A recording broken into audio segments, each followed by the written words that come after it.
The devil's advocates whisper in the hall, where justice wears a mask and truth begins to fall. Every thread they pull, every lie they weave, in the courtroom's dance, who's left to believe? Oh, the devil's in the details, hiding in plain sight, innocent until the gavel steals the light. True crime echoes through the hollow night, fighting injustice with no end. The devil's in the details, hiding in plain sight, innocent until the gavel steals the light. True crime echoes through the hollow night, fighting injustice with no end in sight.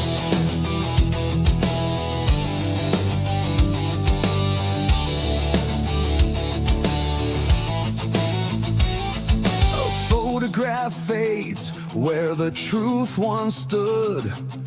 Blurred lines between the bad and the good. The scales they tilt with every silver tongue, while the broken cry for a song unsung. Black robes sway like shadows on the wall. One wrong word and the mighty fall. Who's a sinner? Who's a saint?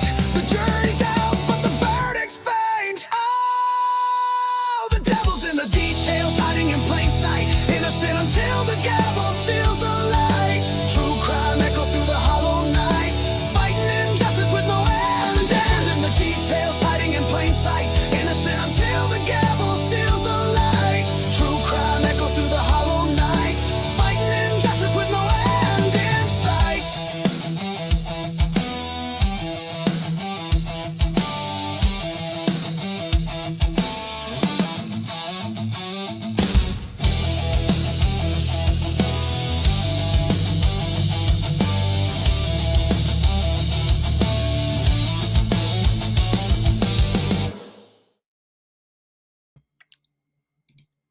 All right.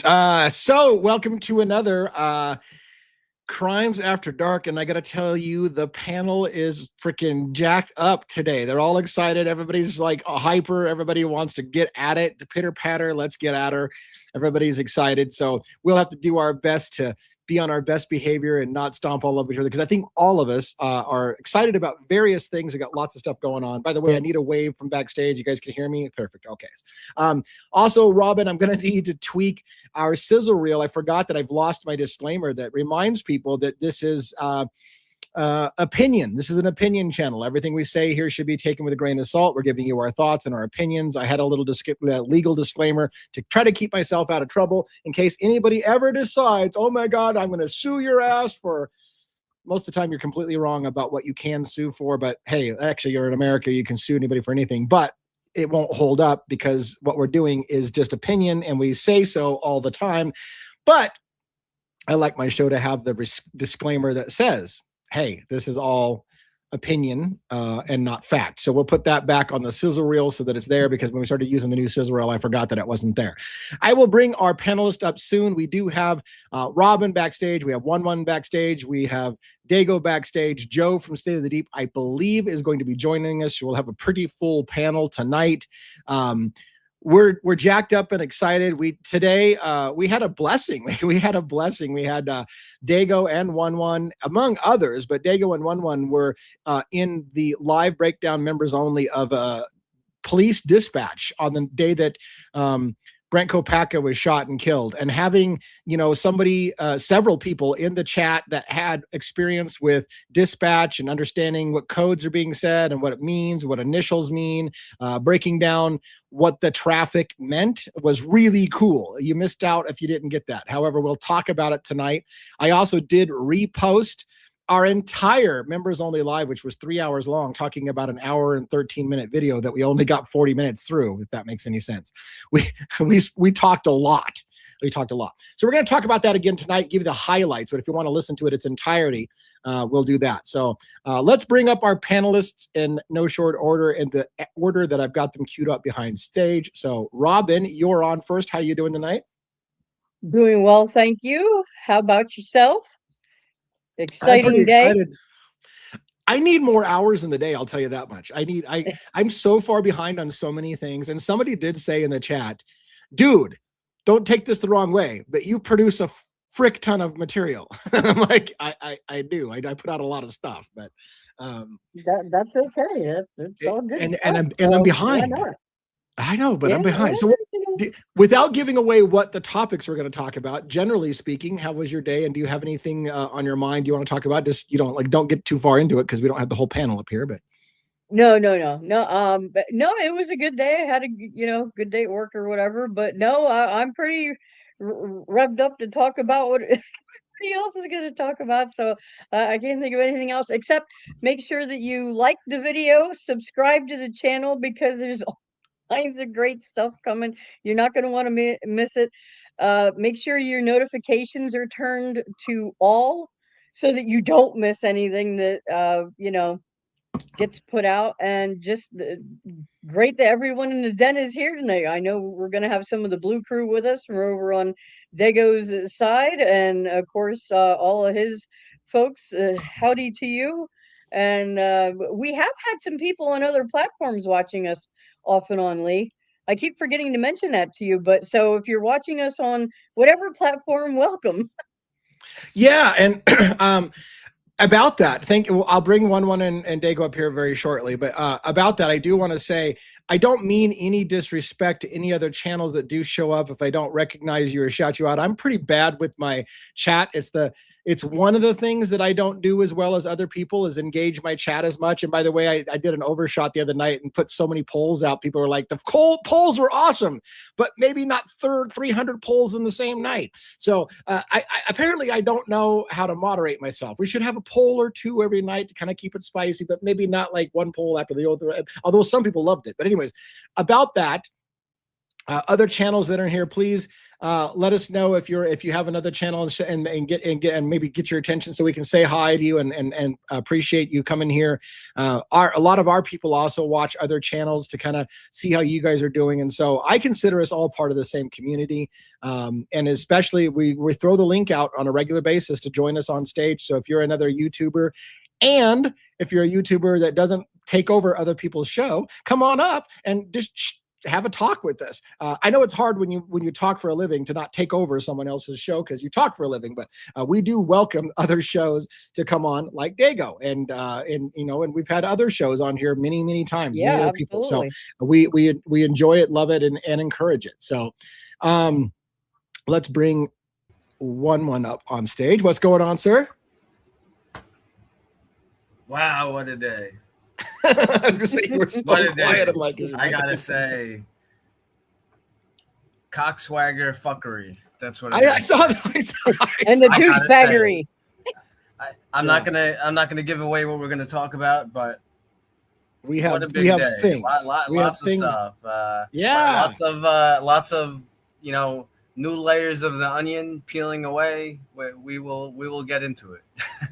Yeah, and just to let you guys know why most of tonight's probably going to be dominated by Idaho 4. I do cover on my channel other cases. Like, for example, this morning's drop was on the Delphi case. I had a drop about going back and watching some of that interview right up to the point, and I thought it was kind of a funny take myself. My gist of my video today was evidence doesn't lie, because that's what the detective told Richard Allen over and over again. I'm sorry, Rick, evidence doesn't lie. You were there. You killed those girls. Evidence doesn't lie. I got a piece of paper that says so. And I was just like, fuck off. Like, I was so mad at that guy. Anyways, I had a good video about that, but Idaho 4 is going to dominate our discussion. So hopefully you did get a chance to see that. Every day of the week, I try to cover one of my channels with the long form video, but in the lives, like now, we talk, it's gloves off and everything goes. So if we can work in a little Delphi, it'd be great, because it was the day for Delphi, but we have so much to talk about Idaho 4. Yes. But, so just pull in. Is it good to be alive in the den on a Wednesday night? Hell yeah. Is it good to be alive? Here we go, Absolutely. everyone. Ladies and gentlemen, boys and girls, people of all ages, take a breath. Although today, I don't know. Because once you hear what comes next, there's no unhearing it. Welcome to Devil's Advocates. This is not a show for comfort. This is not a show for easy answers. And this is definitely not a show for people who need their beliefs protected.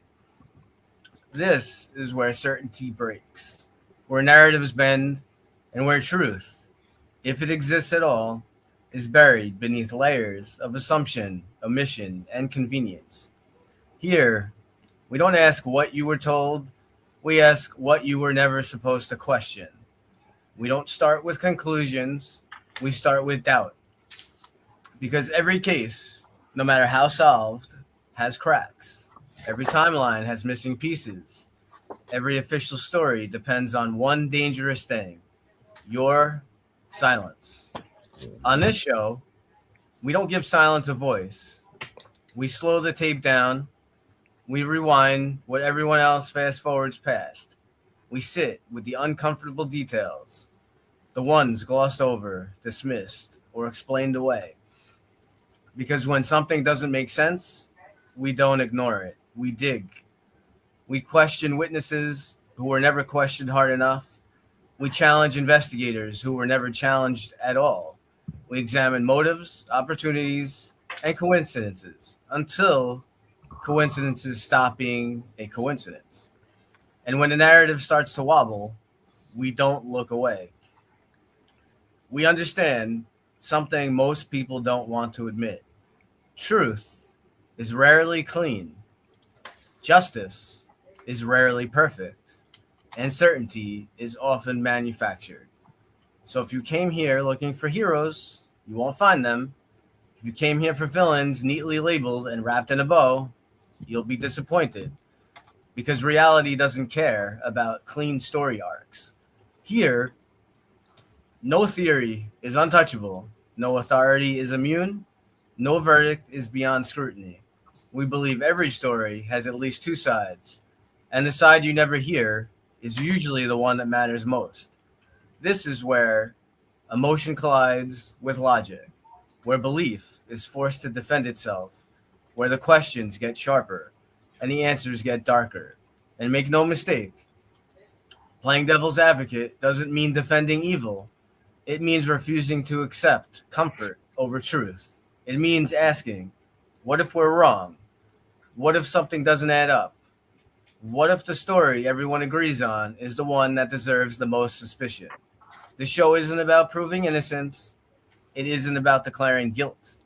It's about exposing uncertainty, because uncertainty is dangerous. It threatens narratives, it unsettles conclusions, and it forces people to think. So if you're still listening, understand this. Once you start questioning, there's no going back. You'll hear details you can't forget. You'll notice gaps you can't unsee, and you'll realize how often truth is shaped by repetition, not evidence. Turn the lights down, turn the volume up, and leave your assumptions at the door, because inside Devil's Advocates, nothing is sacred, nothing is settled, and nothing is as simple as it seems. Welcome to the other side of the story. And with that, live from New York, it's Wednesday night. Yeah, it's Wednesday night, and Dago too. We're you kind of sat through our monologue, but we got you here as well. Dago, by the way, having you two guys on was awesome today. Having both of you guys in the chat, Dago on camera. One one might have had some other shit going on. He's kind of busy, so he still managed to somehow give us some thoughts from and explain to us what JRD was and things like that. So it was very cool. What a great experience that was. How are you doing today, Dago? It sounds like people were just watching you and had them belly rolling, and they were talking about their guts still hurt. Did you have everybody laughing on your show today? Yeah. Well, first and foremost, Oh boy. forget about it. We know that. Okay? It's a fugazi. Yeah, I covered a couple of new interviews and this and that, and then everybody's been coming at me asking me what I think about. I call her Skeletor, but Ashley Banfield's interview about or her report about Melissa Koberger's article. So I did somewhat of a reaction video. I can't handle her at all. I do not process her well, so that's probably why if they were laughing. I have a tendency, you know me, when something is eating at me, okay? I have a tendency to kind of just flow from the mouth with things that I normally wouldn't say. And I did it just like the damn clip-on fog light thing. I just say what I feel at that point. That's when I go Sicilian, as I call it. So it is. Oh boy. That's about Never what get it was. into a battle of wits with the Sicilian when death is on the line. Yeah, so I mean that's what it was. But yeah, and I ended it literally like 14 minutes before we started here. So I just Gotcha. We'll bring Joe up in just a second, but it's funny that you mention it because I also have a problem with some people's stuff. And watching that Delphi interview with the detective that's telling Richard Allen that he's guilty, and I hate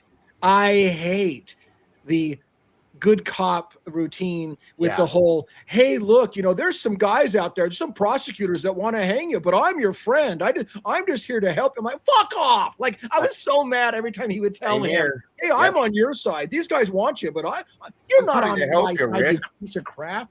Like, yeah, he's a joke. That dude's that guy is Jerry Holman is a piece of work anyway, but specifically in there, and he showed his true colors. He showed his true colors after they brought Kathy in. And he come out right out of the gate being the asshole that he is. So shouting and calling them names, and it's that's the real Jerry Holman right there. And it's sad because go ahead. I was just gonna say quick because I know we're gonna get in. You're gonna bring JJ up. Joe, we're gonna get into other stuff. I gotta say, I'm not upset at Dago. I appreciate that we got to watch all these interviews and all this stuff, to try to get info. If you ever want to hear, I guess the term to its truest form, someone has a doorknob for a brain, or empty pineapple, the light bulb isn't on. Go watch the interview with Ava Wood. Who was that? Vicky, whatever. What was her name? Vicky something that did the interview. Ava Wood, completely useless. Completely. Absolutely useless. If you want to see someone trying to put themselves as a victim and inserting themselves into something, watch that interview. Unbelievable. Vicky Ward was she was the investigative reporter that did all the work for the James Patterson book. Yeah. She interviewed Ava Wood. And I'm telling you guys, we'll never get that hour back. Never. It was so. Oh my God. I mean, I could almost feel 1-1 in the chat. I was watching his comments, but I could almost feel him squeezing his own throat like this. All right. Well, let's not make JJ sit behind stage too much longer. What's up tonight, buddy? What's up, everybody? Sorry, I'm a little late. No I didn't problem. think I was going to make it at all tonight, but my back injury got me today, and I had to leave work early. So it's a good thing and it's a bad thing. Sorry to hear about your back, but good for us that we got to share another night with you. So that's very cool. But it's good to see you guys. Yeah. Hi, Den, DA, Robin, lots of stuff today. Hi there. Lots of stuff today, good JJ. to see you guys. Good to see you. Yeah. All right. So we got the full panel on screen. I know. So there's topics to talk about, and I don't know that either one of them is going to be less that we're going to talk about. So where do we even start? Like, where do we start tonight? Can I throw something out there, DA? Yeah. We can save this for later or whatever you guys want. Just a suggestion. I'm presuming you all know about the ICE shooting that happened in Minnesota. No, I do not. About the ICE shooting. What happened? ICE shooting. Somebody shot somebody with an ice bullet. No, the ICE. the immigration. ICE police. Yes, immigration. A citizen was shot and killed by an ICE agent, and it's blowing up the internet. And I've already seen like 5 different videos from different angles about what happened. And the reason I brought it up is I realize it's going to be very controversial because it's very politically heated, and there's more context that needs to be added to the situation. but you guys haven't seen it, so it's Nah. probably not, you know, appropriate to talk about it. Oh wow, okay, I know what you're talking about. Until Now. anybody, it's when I tell you the internet's blowing up, I mean it's is. blowing up. Yes. You can, if you go online, you can't avoid the story, and I have some strong opinions about it, and I'm sure everybody will. So it's interesting that you bring it up, and so I don't want anything to be off limits by any means. What I'm concerned about is when we get into anything that starts to become political. So is that story going to become political because of the immigration issue? Like, there's a reason why we've kind of backed away from the Charlie Kirk, because we couldn't get away from religion versus not religion, and conservative versus Democrats, and you know, Republicans versus Democrats, and so I was like, man, I just don't want to get political on the show. But does it have other things, or is it going to get well, you got a retired fireman, and you have a law enforcement veteran on our panel. Yeah, which, true. It's Yeah. gonna Which get I political. think, like, I don't look at this shit as political. Now, I can see the context of how the politicization of everything affects the situation. But anybody who knows me and has had discussions with me knows I can look at things because I don't give a fuck about politics. You know, I think it's all bullshit personally. I agree. But I only brought it up because I literally an hour ago saw like 3 different versions of what happened, and it's like right on the top of my head. But I fully understand. If I wouldn't have even brought it up if it didn't just happen. Yeah. Well, here's a video we can play real quick if we want to just kind of talk about it for a brief minute. So this is quote unquote from CNN headline news, right off the front page. See the moment that the woman got shot. It's a minute long. I know from record that we don't need to give too much disclaimer because CNN won't show anything graphic. So there's nothing with some graphic. I've never seen it before. Let's play it if you don't mind. Before you play it, no, you don't. I don't believe the clip they're going to show is definitely not going to be anything, but it's pretty crazy. However, as you can imagine, the other political sort of realm is showing a different angle of the shooting, and I've seen like at least 3 different angles so far. So just keep that in mind. All right, I'll play it with the audio, and then we'll briefly talk about it. Again, this is first time seeing it for me, maybe other people as well. So, and again, I don't know how long I want to talk about something. I don't usually break stuff live without having some thoughts about it before I get there, but I'm going to do it live and put it on here and see what happens here. All right, Minnesota, right? Minnesota, Minneapolis.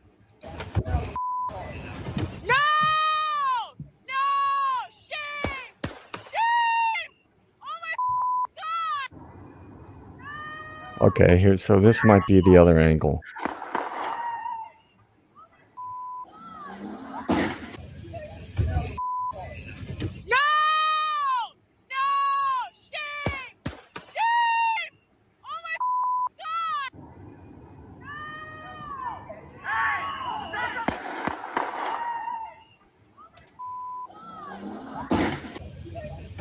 So they're just showing it on a loop, it looks like. Yeah.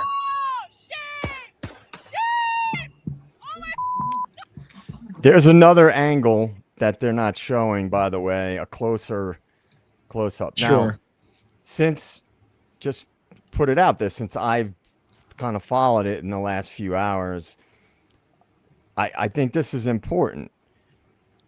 We should be able to look at things and take politics out of it and understand the context of a situation. Like, how is the person in that SUV feeling? Are they scared?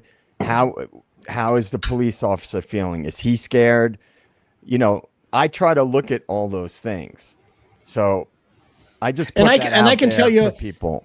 And like I said, I usually don't like commenting on things right away, but I can almost see the narrative right away, what's going to be said, which is that she tried to run an officer over, so therefore she threatened his life, and that gave him permission to fire upon her because he was kind of in front of the vehicle when she stepped on the gas, and therefore she tried to run him over, and that's going to be the self-defense kind of thing on that. But see, that's not what I got from watching Not at that all. video. What did you So No. my first reaction is my perspective. So first off, I don't know. I need a little more context. I don't know what Right. the job is. Right. I need and that's a huge thing. Why were they there? Is this were they? How did they get to this spot? Was this some kind of robbery? What is this job? What is going on? Yeah. I need the context. But It without having the context and just seeing that, applying like kind of what I have to go by here and what we do here, and that's all I can really do is give my perspective from rules and regulations, what we have here. That is a bad shooting. To me, it looked like the person was just trying to drive away. It did. I'd have to see a few more angles. It didn't look like the person was actually trying to hit the officer at all. It looked like they were trying and let's be clear. I wasn't saying she was trying to. I want to be clear about that. I know. I get that. That's what I'm just saying, but even here in New York City, if obviously we have body cameras. If someone is like directly trying to drive like into you, and you have to have really concrete, like full proof of that, because what they're gonna we've had a lot, not me personally, hopefully I never have to deal with anything like that. They're always going to look at it, was there a way that you could have de-escalated, dove out of the way? Could you stepped out of the way? So the only time really that we're allowed to, I can tell you the time that we're allowed to use deadly physical force against someone driving in a car is if someone is using deadly physical force from inside the car, not counting the car. So what do I mean by that? Well, exactly what it sounds like. If someone had a firearm inside the car and they were firing, we would be justified to fire upon the car, because the way they look at it here, you have to remember, in New York City, we have millions and millions of people. So you have to look at the risk. And if let's say you have someone, it still might not be a great situation. And this is why it's very difficult, the actual decision to take out your firearm and fire could be a split-second decision. And maybe someone is firing at me from inside the car, right? And now I fire at them, I take them out, and now what happens? That this guy now is hit, or a girl is hit with my round, and they drive and they hit into 30 people on the side. Yep. And just to, and I put it up while you were talking. The very, very first paragraph, the shoot was justified because she was trying to run him over. That, just like I said, I knew it as soon as I saw it. I was like, oh yeah, they're going to say she tried to run him over, and that was self-defense, and that was the lead thing. She tried to run him over. Well, I just wanted to just give some perspective from what I saw and my take on that. Of course, you knew that it was going to be politicized immediately. And it is my understanding that there was an ICE raid going on in that neighborhood, and there's a lot of people protesting in the area. And see, I don't like the politicization of everything, but there's another angle. I don't know why they didn't show it. That's from 3/4 close up of the vehicle and the two officers. Now, the one was approaching the window, trying to open the door. And then the other one, the other ICE agent, sort of walked partially in front of the car. And then he drew his gun. Yeah. And they were, what I saw, we'll investigate it further, or we can do it on our own. The the driver started to turn. I did not. My impression was they were scared. You got masked ICE agents there. It's a very heated political environment. They don't want them there in that state. And then when she started to try to, he's pointing a gun at her. I got the impression that the driver might have been terrified, and they tried to drive away, and then he shot them, and he killed the driver. Yeah. And of course, I immediately knew it would be totally politicized, and it is, and it will be. Of course, that's our government loves to fucking keep us divided. So, you know, it's horrific that this shit is going on in this day and age, and that our government seems to take. I mean, they seem to relish keeping us fighting each other, which I've been saying forever. Don't buy it. If anybody knows me and knows what I post about and what I talk about, is stop buying it. Don't buy into it, because that's what they want. Now, I don't think that this was a planned event or anything, but I'm just saying they're not going to let this go to waste. They're going to say these crazy leftists, and then these crazy, terrorist ICE agents. The bottom line, it's an unfortunate situation, and we should all look into it, because it's important, I think, to be able to zoom out and see things in context of what actually happened. Yeah, and it's tough because I have a million thoughts on something I just saw for the first time, and so I don't know how far to go with it. Fucking Joe started this out on a topic we weren't. Joe, did we not tell you at the beginning of this that we had a ton to talk about tonight, and then you lead out with that shit? But anyways, dude, it's too big. I mean, it's too big, to do it. And I have to say, you mentioned Charlie Kirk. What I've noticed in that case is the political lines have blurred a lot in the Charlie Kirk case. A lot.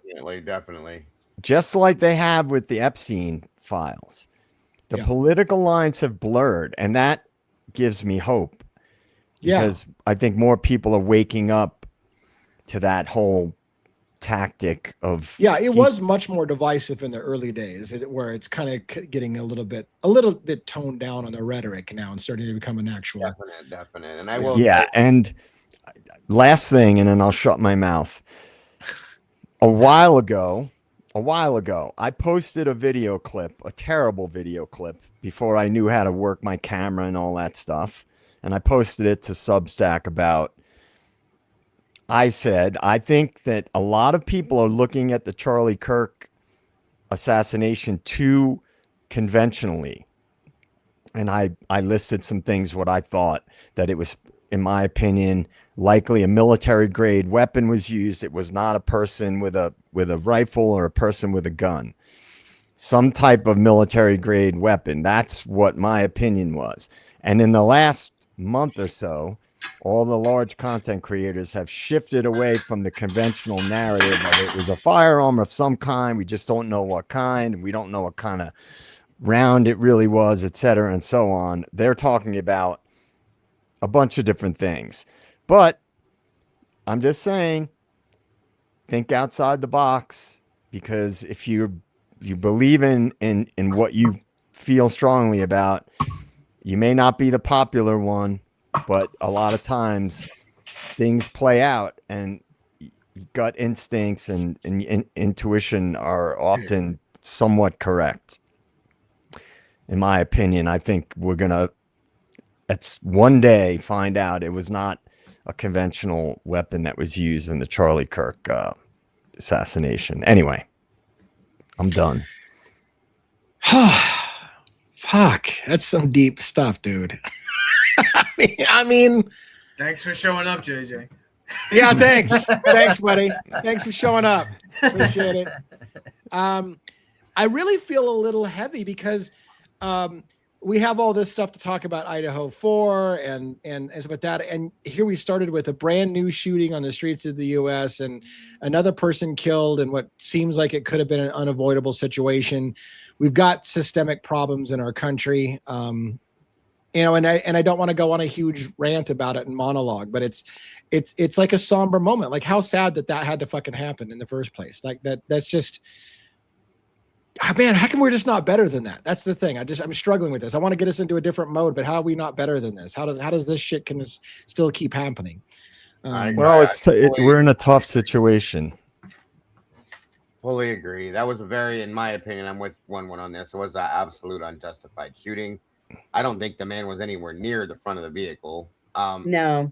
And I think that could have been de-escalated a way different way, and that's sad to see. Why not just shoot the tire? And one of the things too, like there's a lot of people. I mean, again, we're going to spend all night on this, but a lot of people have this. A lot of people have this attitude of, you can't run from the police. So if you run from the police, you can get shot. Fuck them. You've been pulled over. You clearly were stopped by police, so you can't leave. And if you did, you got what's coming to you. That's got to be corrected as well. Like again, like you said, you don't know what's going through that driver's mind. They were clearly trying to get into her car. So she might have been terrified with a bunch of armed agents trying to get into her car, and she's trying to like avoid getting killed on the streets, and in her fear of her life gets killed, ironically. Yeah. But it's important because you might not have caught it. I agree with you guys on that. You have to look closely. He was partially in front of her car. There was another guy next to the guy who was trying to open her door. Now, I tend to agree with 1-1, but I see both sides of it. I could see the argument, I should say, for the other aspect. You know, you should have complied, stopped the car, etc. Or you shouldn't have been there in the first place. I get that. But as far as what 1-1 is saying, that's my gut feeling, is that it was excessive. Our number one goal, job, whatever it is, I've said it multiple times. It doesn't matter what police department you're in, is to preserve life. Yeah, obviously, life. You know, we have to, you know, protect each other. We protect first responders, all that great stuff. But our number one job is to preserve life. So unless there is an immediate threat, again, I need more info. I need more context of why were they there? You know, was this just kind of a car stop from a violation that the person took off? Like, why were they trying to stop this car to begin with? I need more info. But just from that video, and I need to see some other angles. Yeah. I did not see enough there that would justify shooting. And as a real quick to finish this discussion up so we can move on to some other things, I'm going to warn people probably right now, we're getting to a point in America where everybody has cameras. There are cameras everywhere. And why I'm saying that's a warning is there more than likely is a very graphic video of this shooting. And so be careful when you're looking for this stuff like that. Like I said, there are cameras everywhere, and watching somebody get shot can be traumatic on you. So if you're not the kind of person who can handle that stuff like that, don't go looking for those videos. Stay with mainstream media as far as that goes, because mainstream media isn't going to show blood and gore. But if you go out there and just search for things, if you don't have a strong stomach, it can be shocking to the senses to watch somebody get killed. And again, we have cameras everywhere now, so there's going to be great, very, very vivid footage somewhere. Probably somebody got that in an angle that the Charlie Kirk thing was horrendous. If you saw the right videos, right, it was pretty gruesome. So I'll tell you, yes, 100% what Lee you just said, and I'll tell you, you may think you can handle it.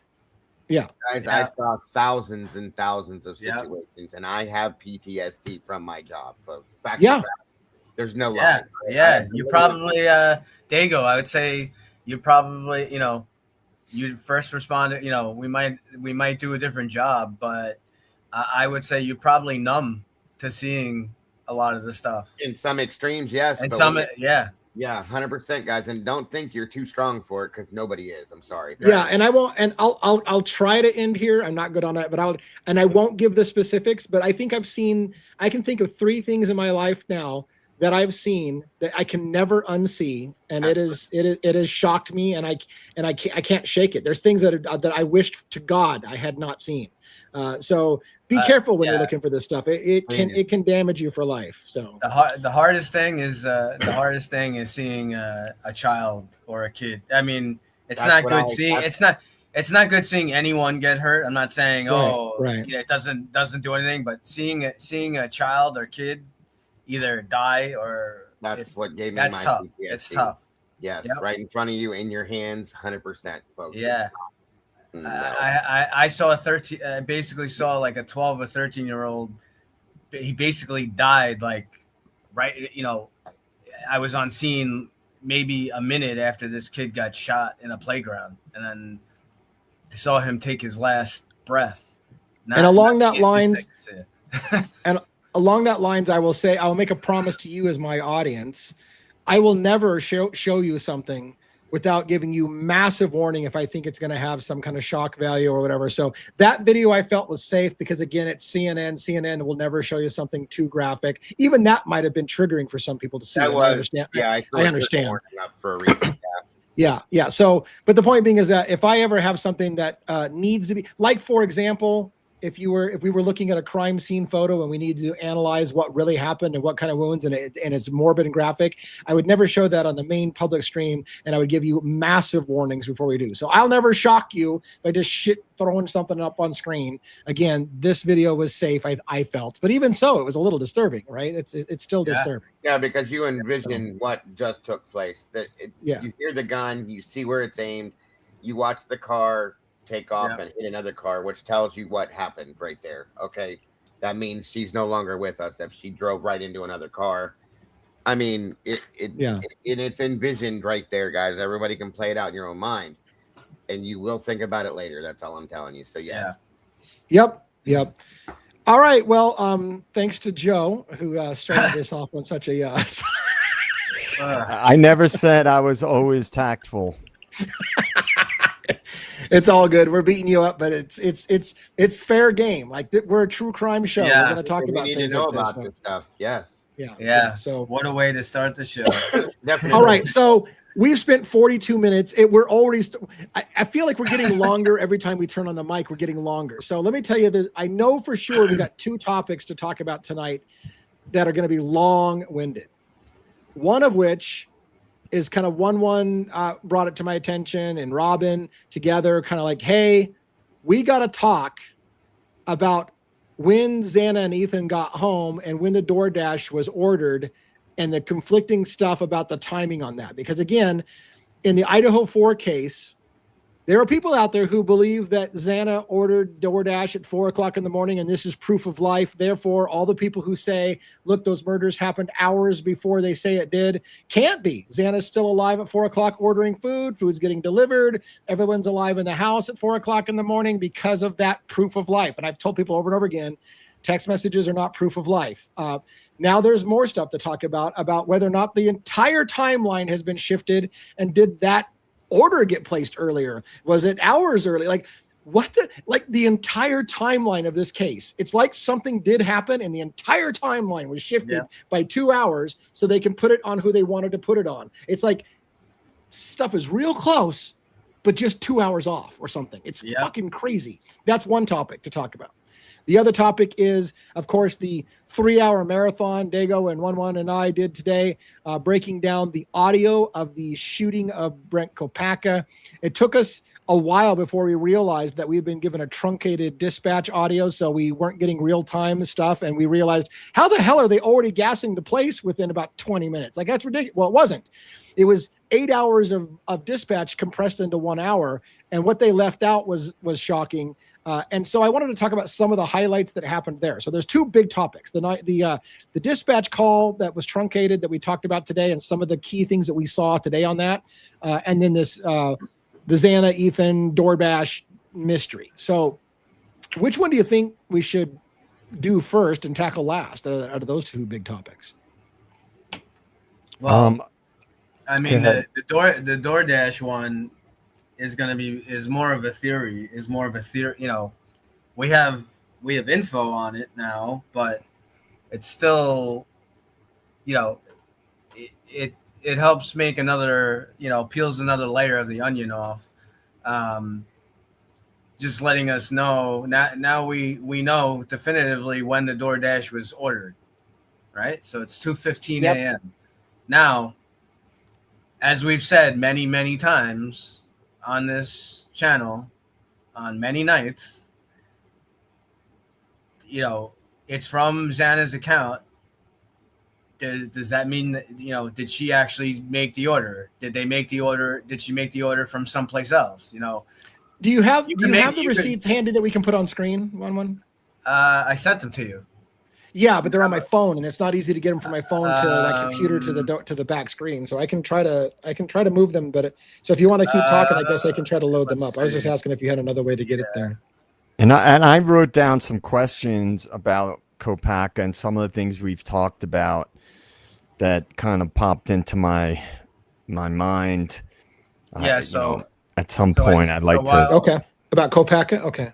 While so while you're trying to pull it up, so yeah, it's still it is confusing because it still doesn't give us it doesn't give us the answer. It's what is interesting. One of the things is that there was a message that went to Molly. So they say that the driver is M-M. It doesn't actually say Molly. We're assuming it's Molly. There's a message at 3:54 that says, "Are you having trouble finding it?" Now, what's interesting about this is that Molly was interviewed and she never said anything about this at all. She did say she thought she saw someone, a female with dark hair, right? Like peeking up, and she thought she saw a female. Do we trust Molly's word? Did she see someone? But why did we never hear about this? Are you having trouble finding it? So so we may be remembering a little bit different on that. Is that the document I should put up on screen, the one that you loaded, Robin? Yeah, it shows the time the order is placed, and I think the text message. So what is this we're looking at? Or Xana Kernodle placed the order at 2:15 a.m. This is a DoorDash. This is a DoorDash receipt. This is from DoorDash. This is what the I guess MPD, the official. That's why. Yeah, it came back on the search warrant. All this other stuff is blacked out because it's other people. It has nothing to do with the case. But this is completely different than some of the other documents there. This is completely different than even what Hitler said, because there's a document there where we basically were led to believe that the order came from Ethan and not from Xana. So yep. Does that make a big difference? Well, to me it does. I mean, why even lie about it? Why it's what's the point of lying? If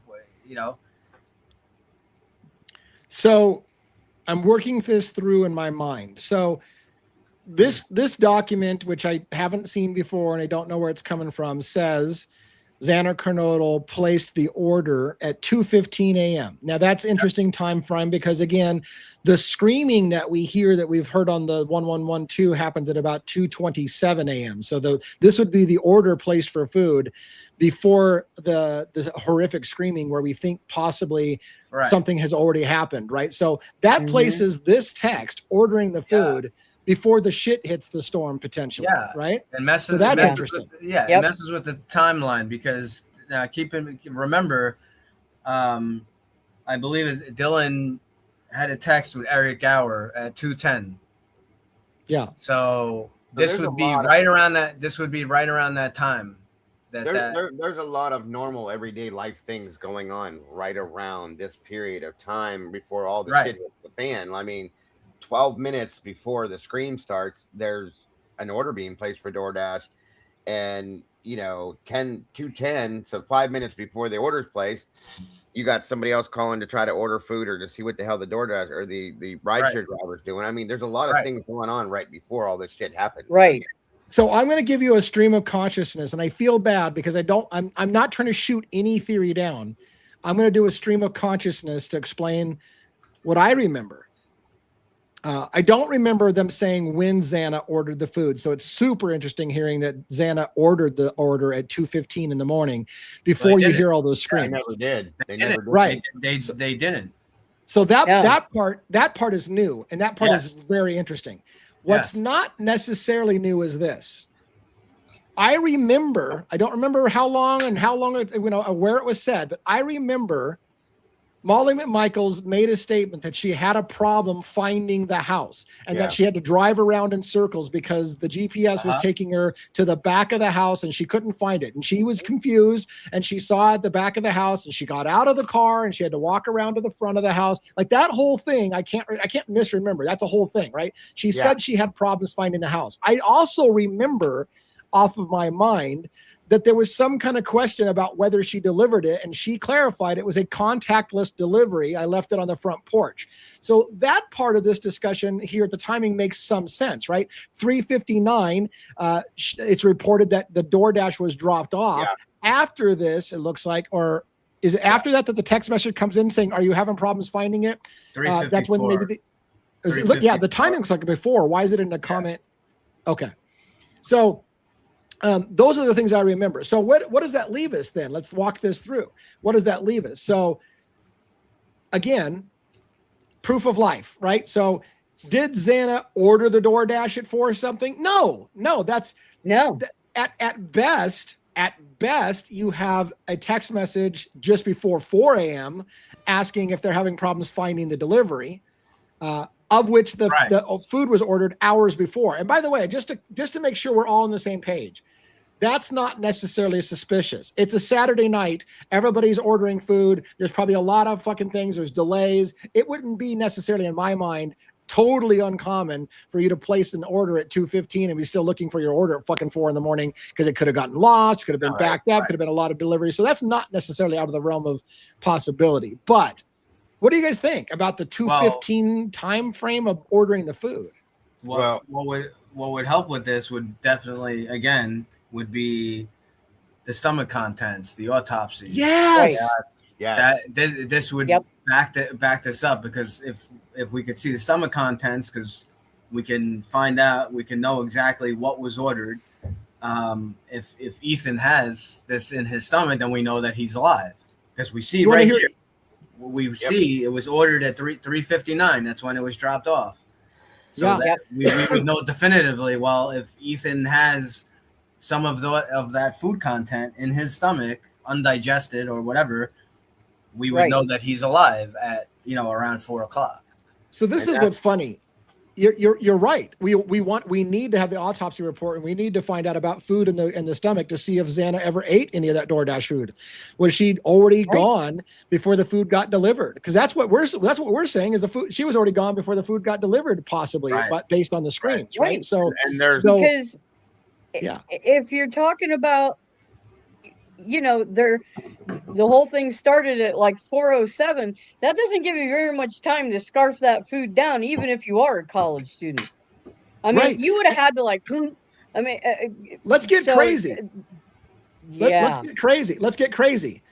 She orders the food, then the murders happen, and then let's say we've been saying all along there's a cleanup happening after the murders. Now there's a cleanup happening, but there's a car circling the neighborhood. It's Molly trying to look to deliver the stuff, and maybe people are ducking down on the windows like, fuck, there's a car circling the house all over the place, like, right? So what if this is what Molly sees? I see somebody ducking and trying not to be seen. She goes up there anyways and drops off the food, and now they're like, fuck, we've got a problem. Somebody ordered DoorDash and it just got delivered, but they're dead. Send a text message to show that we're still alive. Like, could that have happened? I mean, that sounds crazy. Could have happened? It could have. Because why would Xana be trying to hide from the DoorDash driver? Right. I'll be like, that's my food. I'm going down to get my food, guys. Right. And you have a kind of a timeline, guys. It's kind of wild. That 2:15 the orders placed to DoorDash. 2:27 you start hearing these screams. Okay. Yep. 3:16 a.m. is Xana's last TikTok that she did. So if she did it, okay. Then 3:59 a.m. the DoorDash is received. So does that how does that work out? You know what I'm saying? Because we truly do not know when Xana and Ethan got home still. So take that all into effect. Is what No. I'm saying.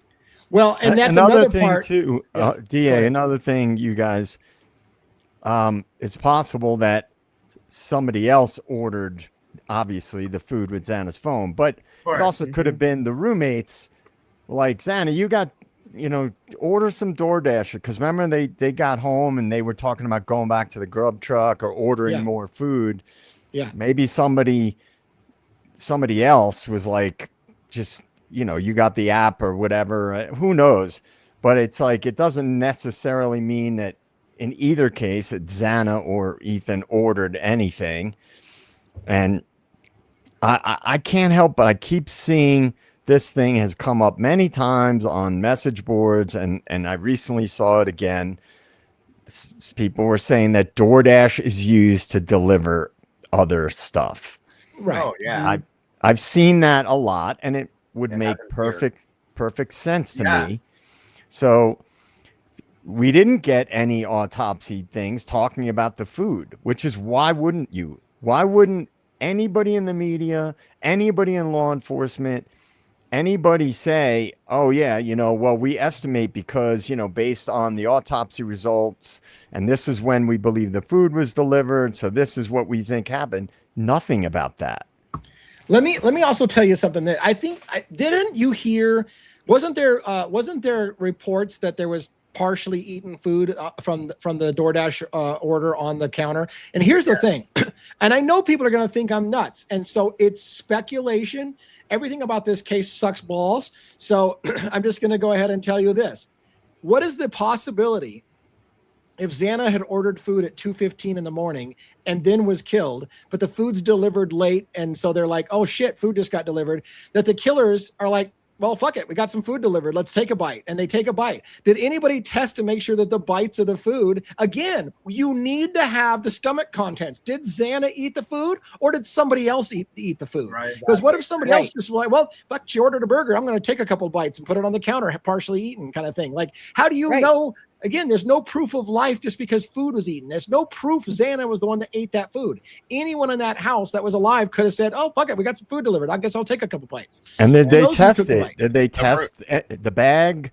Did they test the partially eaten food for DNA? You know why they didn't? I would argue they didn't, because they already know what happened. And they were trying to hide, and you have to try to think too, like, what is the big deal? Why are they trying to hide that the order came from Xana? Right. So before this came out, they kept saying that Ethan, that the order came from Ethan. And I remember the crime scene, the original crime scene photo that we got, although those photos are a bunch of nonsense, they blacked out the name too. And people are saying, look, they could test the food for saliva. I agree. They could test and they're probably never going to do that because they already believe they know what happened. So what's the point of testing the food? Like, we don't need to test the food. We know what happened, or we know the story we're going with. So there's no need to test the food. There's nothing suspicious about it. But we, the public, think there's something suspicious about it, and we'd like to know whose saliva is on the food. But even so, without the saliva, again, stomach contents would tell us whether Xana even ate that food. Because if Xana doesn't have that food in her stomach, then she didn't eat the food and somebody else did. So then if that was, now listen, if it came back that Xana didn't have that food in her stomach, then you'd say, well, then we need the food.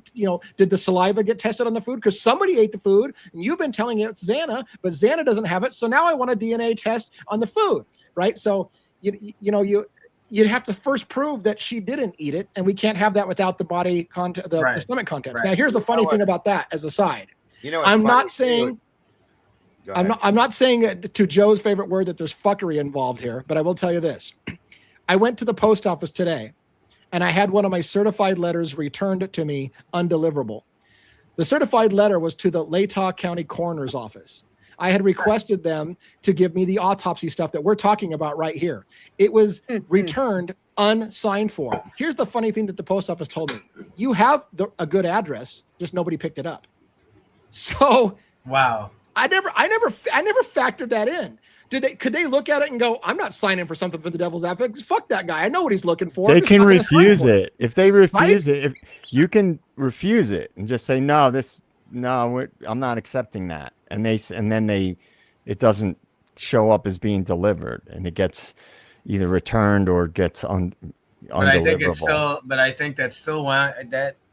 I don't think they can hide behind that forever, because autopsy it's a public record. So we'll tell you two things. One, the post office. Yeah. So I want to address that too. So three things. One, I asked the post office. I said, "Is that common that nobody just?" She says, "What probably you sent it to a PO box." So what it means is nobody went to the post office box during the time they marked a attempt to deliver, and then a certain time goes by and they say a second attempt to deliver, and no one signs for it so that it gets returned. She did say, "Look, you sent it during the holidays. This isn't totally uncommon. Maybe they didn't check their mailbox during the holidays." This person says the coroner's office is closed. So is that closed permanently or is that closed temporarily? And that's why. So it may not, just like I said, it may not be fuckery. But what I did do immediately is I went home and I took that letter, I opened it up, I found their physical address, and I resent the letter to the physical address, went down there and sealed it right back to the post office to their physical address, and no PO box this time. So I did send it right back out. I have a question that we had spoken about it recently, and my brain's on overload this week, and I forget. When did the timeline again shift from the remember they had said, oh, it was between 2:30 and this time, and then it was between 4 and 4:20. When did that shift? We read that the other night on the thing. We read one of the articles, and it was early in the investigation that they said they thought it happened at 2 something in the morning. It shifted. I will say that it shifted, I believe. God, when did it? You're right. I don't remember when it shifted. I don't want to say, because for me the key was, did it shift after they knew about Kohberger? That was the key. Did they shift the timeline after they knew about Kohberger? It was really early. It was really early. Okay. It was after the Elantra was. Well, that speaks to what we all talk about, that in probably most of our opinions, they knew way more early on, and they potentially needed to shift the timeline. Mm-hmm. And I agree, they needed to shift the timeline, and I think my memory tells me, gosh, I hope I'm not wrong. My memory tells me that they shifted the timeline before Kohberger was officially identified, but it may have been because of the white Elantra, and then they, went from the white Elantra to Kohberger. But yeah, right, because if they see the car on the surveillance footage, they have no idea who Kohberger is at this point. They just see what they believe is a white Elantra. Right. And that would also explain misidentifying the year of the vehicle, because, it's this year and this is what and then later they change the year, and what a coincidence, that's the year that Kohberger is driving. Yeah, they use that, and then they use Dylan's messages to back it up. Yeah, and this person says, I thought we didn't see the shifted timeline until the PCA. And if that's the case, then again, Kohberger has already been identified in the PCA, because the PCA is written for the probable cause to arrest Kohberger. So they obviously know who they want. And that's and that kind of does jive. That a lot of people were like, well, what do you mean the timeline's now 4 o'clock in the morning? Like, because it was in the PCA where a lot of people heard that for the first time, I think. But. Yeah, it's just that whole thing. It's just we were talking about the book Framed, and we were talking about all these cases, and it's just, and now with Delphi, and it just keeps hammering that angle home to me, that things were shaped and shifted, and it's just fuckery. It is fuckery. I mean, I don't know how anybody can be, at this point in time, believing the official narrative. I just don't even see how an intelligent person could even go along with that, with what we know now. And I don't know if you guys have it. I want to talk one more time about when Ethan and Xana got back and the girls hanging out in the bedroom at 2 o'clock in the morning. Do you guys have that handy to put on screen? If not, I'll just talk about it. I highlighted that.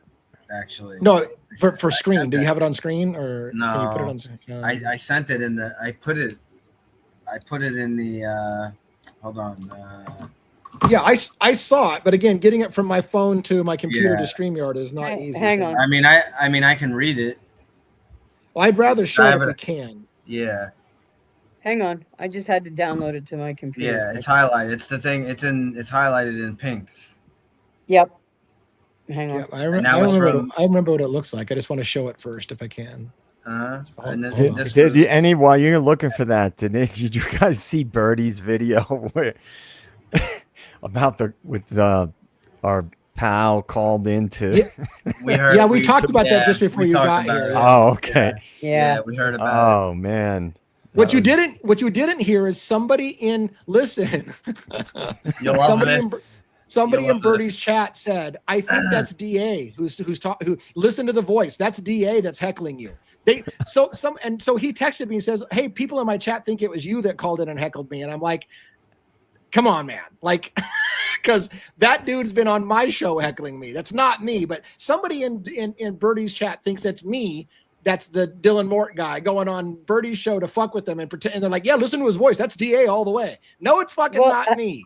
So How are you supposed to be doing that when you're on your own live? right. I just thought it was funny because, all this shit pops up in my feed, and Birdie has his clips and stuff, and then Yeah. that popped up, and I'm like, I recognize that dude's voice, and Yeah. I wasn't I thinking recognize DA. I was thinking someone that we had on. I don't know if I should say it. I probably. Dylan Mort, yeah, it's the guy that came on our show. It's the same guy. It's the Mhm. same But it was guy. the guy that was on our show wasn't it Twiz? No, it's not the same. No, No, but some people say it sounds like Twiz as well. So some people have Dago said that. said Dago said he's had both of them on at the same time.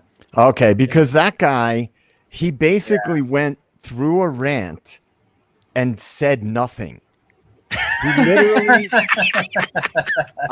I was waiting for the guy to be like, "No, you need to look at this or you need to look at that." And then what does he say? He calls into rant and then goes, "Oh, Birdie, I'm not going to give you that, man. I'm not going to give you and you take." And I posted a comment. I'm like, this fucking guy gets on here and he's like talking shit and then produces nothing. Right. And the only reason I even brought it up is because I'm frustrated at the idea that somebody has it in their mind that I don't like Birdie and that I'm going on his show, disguising myself as people to heckle his show because I don't like the guy. I don't know where you guys get this opinion but there's like this growing sentiment that I have it out for Birdie, and I don't know where it's coming from, but that guy was on our show heckling on a little bit our panel, and you guys were here for that. Maybe that's the one I was thinking about. That was. Because look, I'm all for people disagreeing and even talking shit. I'm down. Bring it on, man. You want to talk shit, talk shit. But if you're going to criticize the chat and then like better, but then you don't produce anything. right. It's like, dude. Yeah. Put up or shut up. I mean, Right, bring it on, man. If you got beef, defend your argument. Put it up, debate. All right, so here's what we're gonna do.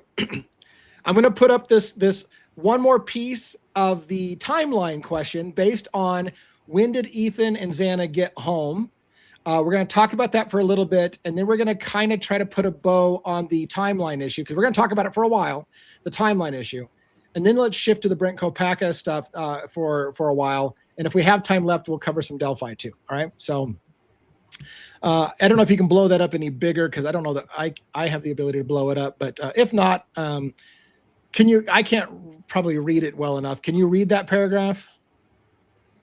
Who?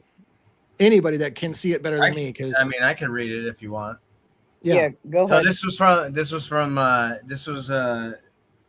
from Hitler. So after spending the evening out, roommates Dylan, Bethany, Kaylee, and Madison returned to their home at 1122 King Road in the early morning hours of November 13th, 2022. At approximately 2 a.m., they met up in Kaylee's bedroom and talked for a while before going to bed. The fifth roommate, Xana, who was out with her boyfriend Ethan Chapin, was not home yet. The roommates debated going out to a food truck for a late night snack, prompting Dylan to send a text at 2:10 a.m. to an Uber driver she knew to see if he was driving. Ultimately, however, the girls decided to just go to bed. So let's talk about this. Everybody has questions about when did Xana and Ethan even get back from the party at Sigma Chi or wherever the hell they were, because I believe people they were at Sigma Chi. When did they get back? Dylan had said in one of the many statements, everyone was pretty much back at the house by 2 a.m. This statement tries to act like, hey, the girls were up at 2 a.m. But guess what? Xana and Ethan aren't there at 2 o'clock in the morning. So the narrative has always been everyone was back at the house by 2 o'clock in the morning and they went to bed. Now all of a sudden you find out the girls are together in a bedroom. And I should say we find out now. It's not now. This has been out there for a while. I remember the discussion about the girls in the bedroom. But again, the statement that Xana and Ethan weren't there at the house at this point. So the girls are together and Xana's not there because Xana and Ethan haven't arrived back by 2 o'clock in the morning. Then the statement makes it sound like they all decided after kind of thinking about going and getting food at Grub Truck or getting an Uber driver, they kind of call the whole idea off and decide to go to bed. That's not consistent with what we know actually happens later on. So let's talk about the fuckery of that paragraph. What do you guys think? When did Xana and Ethan get back? Is that just a look? There's a part of me that says in any crime, things often get really convoluted. You have one person saying this, another person saying that, and whatever, and it's really common for the stories to not match up, and somebody has to kind of put it all together and make sense of what really happened. I mean, I could tell you as just a quick aside. A car accident. If you get witnesses to say what happened in a car accident, you can't get two people to tell you what happened in that car accident exactly the same. Everyone sees it differently and they get it all fucked up and tangled up. Eyewitness testimony is one of the worst things ever. One should know that because people can't fucking remember if you had a pink jacket on or a blue jacket on. The littlest of details you think people would get right, they get wrong all the time. Eyewitness testimony is for dick. So is this just a simple matter of people not remembering things right or what? Yeah. Well, the one thing that I just can't remember, you guys can probably fill me in or the den can. I do recall seeing a Linda Lane footage where it looked like Ethan was walking in. I mean, unless somebody faked it, it was on the Linda Lane footage that we've all seen. And it was, it looked Ethan. If you asked me, I would say that, yeah, that's Ethan walking in there. And that was rumored to be the case, that they were over there at some point. So if that can be, verified and compared, and look at the timeline, it could give a better idea of what time they got home. And I just don't remember. I don't remember. It was a while ago that I saw that stuff posted. Do you guys recall that?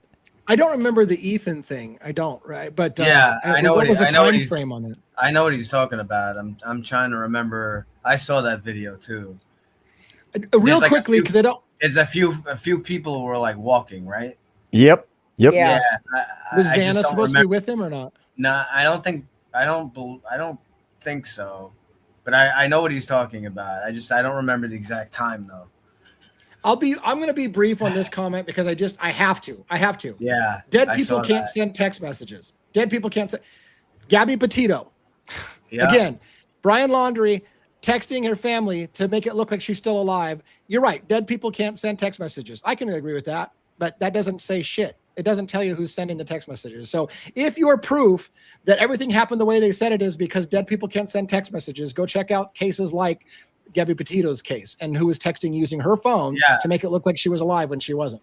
Right. And just to add to that, the doc or whatever, your message, just think about it logically. Like if you're someone there, if you were one of the perpetrators or whoever was involved, wouldn't that be an easy way to, like, you're trying to just think real quick to kind of, fuck with the timeline. Oh, Right. let's order door. Like that's such a simple thing to do. Let's order Yeah. food from one of their phones, making people think that they're alive. 100%. I mean, I know people think that that conspiracies are crazy and that nobody goes to that level. But if you're trying to cover up a murder, taking the victim's phone and making a text message to make it look like they're alive when they wouldn't is simple 101. Like, I think that would happen a lot, that people would want to throw off the timeline saying, oh, they were still alive at X number of time because I picked up their phone after they're dead and sent the text message. It must prove they were alive. Text messages don't mean shit. Right. So, or even with that, or even like, you know, we don't know conclusively. Same thing, like making a post, you know, a picture post on Instagram or any of that kind of stuff. It's anything to mess with the timeline, you know? Yep. And just something to interject, that something just reminded me of it, but someone posted in one of the comments of one of our videos talking about Kopacko that it's dishonorable to do that. And I just wanted to clarify that I have always made the argument that it's just very suspicious the way that Kopacko was sort of brushed under the rug, and we didn't get a lot of disclosure about him and about what happened and if he was ever a suspect or anything like that. There could be other things that we learn more information about. You know, I am not set on any one idea with this case, but my whole thing is you have to ask questions if things are strange and don't necessarily make sense. And I can understand people getting, you know, being sensitive to that. I get it. But it's just, if things don't add up in a case like this, you have to question everything. Yeah. Yeah, that sounds about right. I think this guy posted where is it? No, wrong one. This one. That sounds about right. 12:27. Yeah, I know it was earlier in the night. Yeah, somebody else said they saw it. I know I saw it. I just couldn't remember approximately. I knew it was after midnight. And I just wonder if anybody saw footage of him leaving. I need to get my sarcasm on for the night. I feel lonely. So I don't understand. I don't understand why we're talking about this. Bryan Kohberger pled guilty. Why the fuck are we still talking about this? He obviously did it. He pled guilty to it. I got told that. Listen, oh my God. So I had somebody who believes Bryan Kohberger didn't do this crime, was working with the feds all along and is a federal agent and didn't do this, and therefore does not believe Bryan Kohberger's confession when he said he did it, tell me today, well, yes, Richard Allen did the murders. Didn't you fucking hear him confess? He confessed to the murders. And I'm like, you're the same person who just said Bryan Kohberger's confession's horseshit, and now you're saying that your logic for why Richard Allen is the killer is because, well, he confessed to it, you dumbass. I'm like, oh my God. Like, can we at least have some fucking consistency? But anyways. Yeah, it's just, I think this case is fucked, man. I just think there's so many. I've never seen a case ever. I never even read about a case in a book, you know, a true crime or profiling book or anything in which there were so many potential things that could have logically happened that have actual things that you could support that theory than this case. Yeah, absolutely. Real quick, I do want to make sure, because not everybody knows, not everybody's been a watcher of this show. Is 1-1 a cop? No disrespect, but just asking. 100%. I've gone to New York. I met him. I know he's a cop. There's not a question that he's a cop. Every once in a while, some a-hole will come on here and say, quit pulling a fast one on us, assholes. That guy's not a cop. Yeah, he's cop all the way. 20 plus years NYPD. So yes, he is. And I know the person's not questioning it from a like bullshit standpoint. They're just asking, is he really a cop? So yes, he is. For those who don't watch the show, 1-1's really a cop. So just to let you know. Any other? So I mean, the timeline thing again. This is what's critical is we have a lot of people who aren't sure exactly when Xana got back to the house. We have what appears to be a document showing Xana actually ordered the DoorDash at 2:15 in the morning, which again, from the revised questions we have, did people start getting murdered in the 2 to 3 o'clock time frame? It fits that she could still have been alive when she ordered the DoorDash. Because again, what I get told by people is, you dumbasses, Xana couldn't be being murdered somewhere between 2:30 and 3 in the morning because she ordered DoorDash at 4 in the morning. No, she did not order. I mean, even without this piece of information, you could pretty much be certain she didn't order DoorDash at 4 in the morning if she got the delivery at 4 in the morning, because you have to order it beforehand kind of thing. And again, it's a Saturday night, things are busy. So I think this is proof on the pudding that no, she didn't order DoorDash after you hear the murders. She ordered the DoorDash before you hear what sounds like murders. Yeah, what'd you have, Dago? No, I was waving to somebody that said hi to me.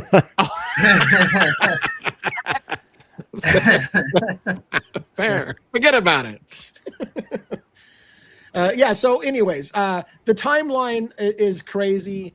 We still have a lot of questions about the timeline. And I think the craziest part about this case is, I want to wrap up this part and kind of shift a little bit into the Kopacka thing, which is still Idaho 4. So we're still staying with Idaho 4, is if this had gone to trial, think about all these questions about the timeline. If this had gone to trial, would a defense attorney be able to point out all of these inconsistencies and make a jury question, when did the murders actually happen? Your whole case rests on, and let me reiterate Bill Thompson's statement, we can't place Bryan Kohberger at the house. We can only say he was near the house. We can't place him in the house. We don't know how he picked the house. We don't have any proof that he ever had any interaction with the girls. We have nothing. And that was their case. And then if you go to trial, you would have a defense that says, were the girls killed at 2 or were they killed at 4? How do you know? You can't even place Kohberger in the house. You don't know. You got conflicting statement. When did the girls get home? Was it 2 o'clock in the morning or was it after 2 o'clock in the morning? Was it pretty much 4 o'clock, or was it like, when did Bethany see the flash of light? Is it where you see the flash of light and see the firecracker thing at 2, or is it at 4? I think you would have been able to convince a jury that we don't know what happened that night, ultimately. I think, but that's just me. I agree. Yeah. And just to remind everyone, we don't know definitively, but it's been shown on a bunch of videos recently. It definitely looks like there's some kind of flash or something that happens at 2:48, and you kind of see the reflection. If you look at the 1112 video, that 1119 house across, that's all the down way the up street, north, you can see the flash of light. It looks like you see a flash off the window.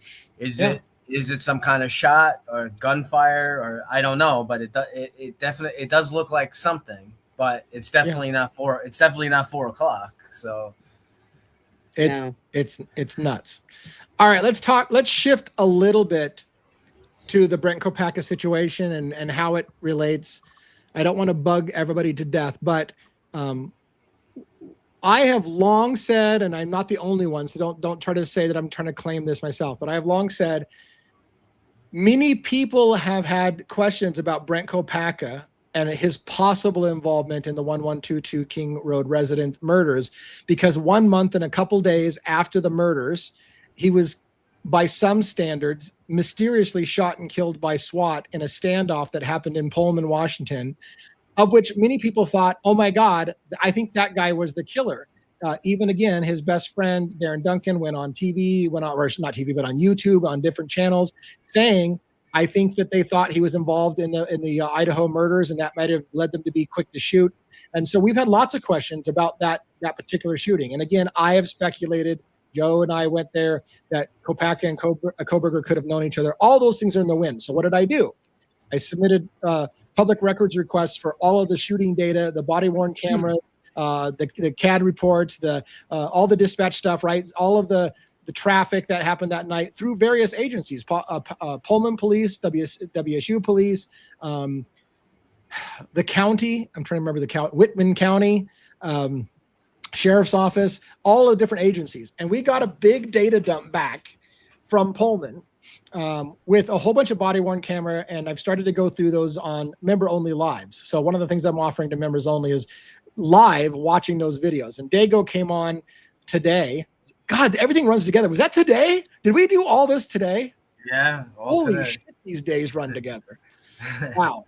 All right. So today, I started to do a 1 hour and 13-minute dispatch that starts at basically the call for a Jordan Baker has called in that his roommate is threatening to kill the roommates or whatever, and that he's suicidal, and that the individual, Brent Kopacka, is barricaded in their apartment, and that he had got out. And so we started to listen. I started to listen by myself. Dago, in short order, joined me on screen. 1-1 as well joined us in chat.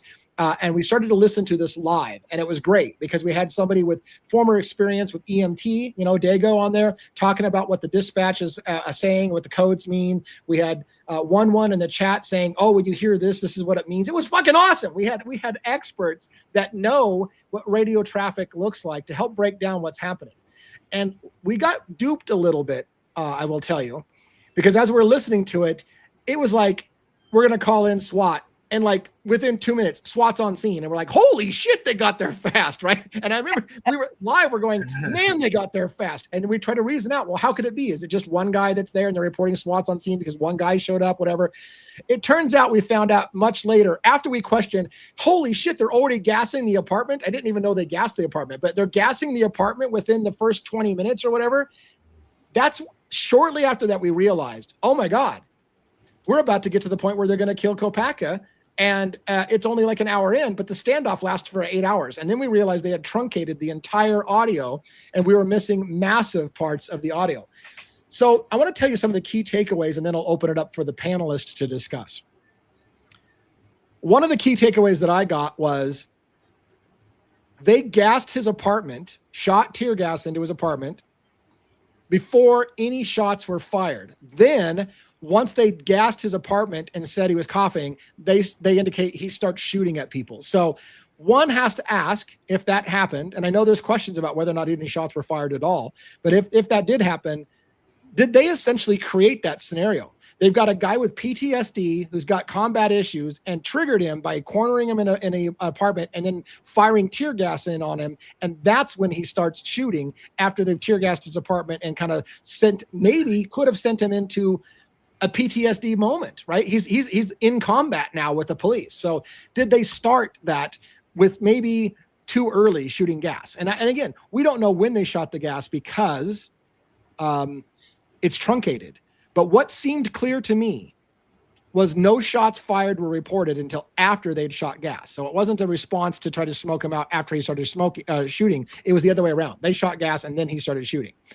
In fact, he broke out the window, according to what we hear on there, possibly to vent his room because gas was getting into his room. And so he broke out the window to try to get some and try to barricade the door, possibly also to keep the fumes from coming underneath his bedroom door because he was locked into his bedroom door. Another key takeaway I took before I get the panelists going is Darren Duncan reporting that it was weird when we showed up after the shooting, Brent's phone was on the counter and it had been factory wiped. One of the interesting things that came out on the audio was early on in the audio, and I don't know when it really happened because they truncated the audio, was we've tried to reach Brent Kopacka on his phone, but he tells us he has a phone, but he has no service. He has no cell service. So was Brent Kopacka's phone already wiped, already out of service and not functional at the start of this event? So therefore, again, the allegation that people might have is after they killed him, somebody factory wiped his phone to hide some kind of evidence. But it sounds like early on, they're reporting Brent Kopacka told them, I have a phone, but there's no service. I don't have service. And so a long discussion happens on the audio where they talk about bringing a phone in for him, either bringing in a corded phone that they can slip into his room and open the door and give him a corded phone that they can start calling. And they do that. They spend time calling Brent Kopacka inside the apartment, trying to get him to pick up the phone. They talked about getting him a cell phone. But again, that was one of the details I took away, is that his phone was already out of service before this incident happened, before he was shot and killed. And then one of the other key takeaways is this, and there's probably more that I'm missing, but I'll open it up for the panelists. several times a dispatcher will say, they're reporting Brent Kopacka said, and then you can't hear anything. They've redacted what he said. Several times they said, Brent said, and then it goes blank. Brent said, and then it goes blank. Only one time, clear as fucking day, Brent just said he's going to start shooting people in the parking lot. That's the one you get to hear. You get to hear unredacted. Brent just said he's going to start shooting people in the parking lot. They'll leave that in, but we didn't hear anything else Brent said, because when they say Brent just said, they redact it out. So, panelists, for those who are there, or panelists who weren't there, or people in the chat, what do you guys think about questions about that? Just real quick, I just want to thank Juror 13 for the super chat. Just real quick. Yeah, thank you so much appreciate it for very supporting the show. Appreciate that very much. Juror 13, clever. 12 jurors, they're Juror 13. And A.R. Hayes he was in the chat. I don't know if he still is. He posted a few comments about Kohberger. I just wanted to throw that out there. Can I just throw a few questions out to the panel? Yeah. Do we know approximately how long Kopacka was at the coffee house apartment, supposedly? So here's what we do know. We watched a video on the dump that we've got from Jordan Baker saying that he has known Kopacka for 2 months. So there's some indication these guys were only in that apartment together for about 2 months. And it's interesting because, again, in June, there's an altercation caught on body-worn camera with Kopacka where he tells the officers he lives at the Pimlico Apartments. So which would be 5 months before the murders. So did something happen between 5 months ago when he was at the Pimlico Apartments, and then he only recently in the last 2 months moved to the coffee house apartments? That's a possible scenario, because this guy says, I've only known him for 2 months. So somebody just moved in within the last 2 months, whether it was him moved in and Kopacka was already there, or Kopacka moved in, but they had only had a relationship for 2 months at the coffee house apartment. So that's one question. One more thing about that before you talk, Joe, is they also pointed out, and we mentioned this many, many times, during that interview with Jordan Baker, it's clear nobody had any fucking furniture in that apartment. He even says, some of my stuff is there. He tells the cops that he needs his medication, which is going to be on the floor, because apparently nobody has any furniture in this place. Nobody has any furniture. So he mentions, hey, the only reason I need to go back to that apartment is because some of my stuff is there. Well, where's the rest of your stuff?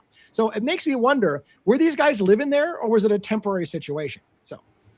Yeah, the main reason I brought that question up is because that guy may have known Kopacka before they were roommates, and that's how he became a roommate, because he was out of his place, because he was at a hotel, right? When in that other video, correct, where he was acting psychotic. Yeah. Yes. So I'm wondering, just after the murders, did he think he would be a suspect and he was paranoid about that, and so he bailed on the Pimlico Apartments? Or could he have thought, because he knew Kohberger, and Kohberger may have had some connection to the house in some way, shape, or form, that he was freaked out because he caught wind that maybe he was a suspect, and so he's couch surfing, basically. He's staying at a hotel, and then he's moving in with some guy that he could have met around town or through some social services program, and that's why he was there in the first place. I'm just trying to. Well, no, and those are great questions. And here's what's interesting about that. So Jordan Baker, in his interview from a hotel room at the Quality Inn the morning of the shooting, talks about how he's only known Brent for a couple months, says that they were close, said that Brent had PTSD and schizophrenia. And he goes on at length about how Brent was paranoid all the time. By the way, I don't think he ever once refers to Brent as Brent. He never says his name. He says we're close, but he keeps referring to him as his roommate. He even at one point says, when I heard they shot that guy, which is really weird because he tells you we were close. I don't think he once calls him Brent. He just says, my roommate, that guy, when I heard that they shot that guy, I was like, how is this consistent with he's a close friend of yours when you're, anyways. But he did say that he said he was paranoid and would often say, don't call the police. He thought the police and the FBI were after him. Or the government, I should say, that not the FBI specifically, but that the police and the government were after him. So I asked the question when we were talking about that interview, is that just signs of paranoid schizophrenia, or is it possible that he did have reason to believe that the cops and the government were after him, or is it a combo of both, that he had reason to believe and that triggered his paranoia? So we don't know. But. And then I just had one other small question related to that. Do we know for sure that MPD was on the scene during the shooting? Yes. Payne was there. Now there's a super interesting part of that. We talked about this at length, and I don't know how much detail we want to get into it. So on the one hand, we talked about the possibility Payne is 82nd Airborne. Brent Kopacka is 82nd Airborne. Early on, they talk in the dispatch call about how, look, we've got a history with this guy. He's had previous run-ins. He's got PTSD. He's got suicidal tendencies. Would that have possibly gotten back to, hey, we've got a cop in Moscow who is in the same 82nd Airborne with this guy. Maybe we should bring him over to try to talk to him and try to use him as kind of a negotiator kind of situation. Is that possibly one of the ways Moscow got involved? Another possibility is Moscow already had Brent Kopacka on their radar, and so they were there from the beginning because they already had Brent Kopacka on his radar. That's another scenario. Another scenario that was super interesting was there's a discussion during the dispatch where they're looking to get drones to fly up and look in the windows of 311 where the apartment is. And they have some equipment malfunction. Their drone's not working. And they mention Moscow has a drone. Turns out Brett Payne is the person in charge of the drone in Moscow. He's the guy that leads their drone pilot program, which had only started in 2022. So did they call Brett Payne in for his drone? Because when they were looking for drones and they were having problems with their drones, did Brett Payne arrive on scene because he's literally the lead of the drone pilot program in Moscow? So there's lots of different reasons why Payne could have been there, but apparently Payne and Fry were there. What do you think about that? Any of those seem reasonable to you, or does it just smell like bullshit? I think your last thread there is highly likely. About the drone, because he's in charge of the drones and they were looking for a drone and Moscow had a drone, and Well, then you have to ask, well, because I brought up the idea that Payne was brought into the Idaho 4 case as a fixer. Right. And so both things, both scenarios in which there's, again, this is just theories, but a lot of people would argue that Kopacka is somehow connected to the Idaho 4 case. Somehow. So let me ask you this question right here. Payne and Fry were on the SWAT team. Are SWAT teams possibly put together by members from multiple agencies? Would they assemble? Yeah. So if it's possible, right, that the SWAT could have been members of both Pullman and Moscow Police Department, and maybe they were on SWAT. That's another reason they could have been. But then I agree that makes a lot of sense. But then it's the combination of the two things. So the interaction of that plus Payne also happens to be brought in as somewhat of a spokesperson for the Idaho 4 case. And I understand he was only there for 3 or 4 years. So that just raises that question as to why. Now, somebody said here they weren't on the Whitman County SWAT. So, these are just questions we're spitballing on the fly. Like, right. I feel like the answer, and you guys kind of agreed, I feel like the answer is that it wouldn't be uncommon for a SWAT team to involve possibly officers from multiple jurisdictions or multiple things. I would think that they would do that and put it together for a SWAT team. Was it Whitman County's SWAT team? Was it Palouse County's SWAT team. That happens. That happens over here all the time. If they needed to use, if they wanted to use some kind of drone or some kind, if they needed some kind of bomb technician or something, and a nearby county or a neighboring county has an expert working, or they definitely, they would use their services. Absolutely. I'll tell you another thing here's the thing. Like, I feel like this is proof that we're intellectually honest, right? We could all double down on our theory that there's no excuse for Payne to be there and Fry to be there, and therefore it's a major cover up and this stinks to high heaven. And yet we're being intellectually honest. We're saying, look, if they were members of SWAT, that could be why they're there. If Payne's in charge of the drone pilot program in Moscow and they were having problems with drones, that could be a reason why Payne is there. So we're not being biased in saying it only happened one way. We're keeping open-minded, and that's the way everybody should be, is work through this. And at the end of the day, won't we all be fucking shocked if every single craziness in this case can be explained away? I highly doubt it, because as Joe would say, if it was any one thing, you might be able to excuse it. But when there's so many things lined up, at some point it becomes ridiculous, all the things that have to be excused away. But I wanted to point out another thing that we may have gotten tricked on, but I'm not sure we were tricked on. Meaning, so Dago and I were talking at length about whether or not shots really were fired that night, right? Because a lot of this has to do with Brent Kopakis started shooting at people or shooting at officers, and this is why they had to end his life. And yet, there has been very little proof that he shot at anybody. So as Dago and 1-1 and I and the team are all listening to the dispatch, they start reporting tons of shots. Shots fired, and Dago started counting it. Every single time they would say again, another shot was fired, he put his finger up like there's 3, there's 4, there's 5. We got to like 10 shots fired.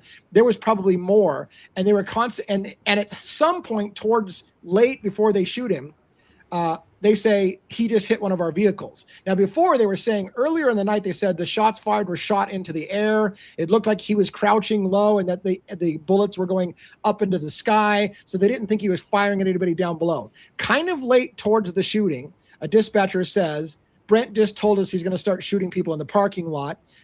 They report that a vehicle has been struck. I don't know if it was a police vehicle or whatever. I think 1-1 at that point typed in there, "Oh shit!"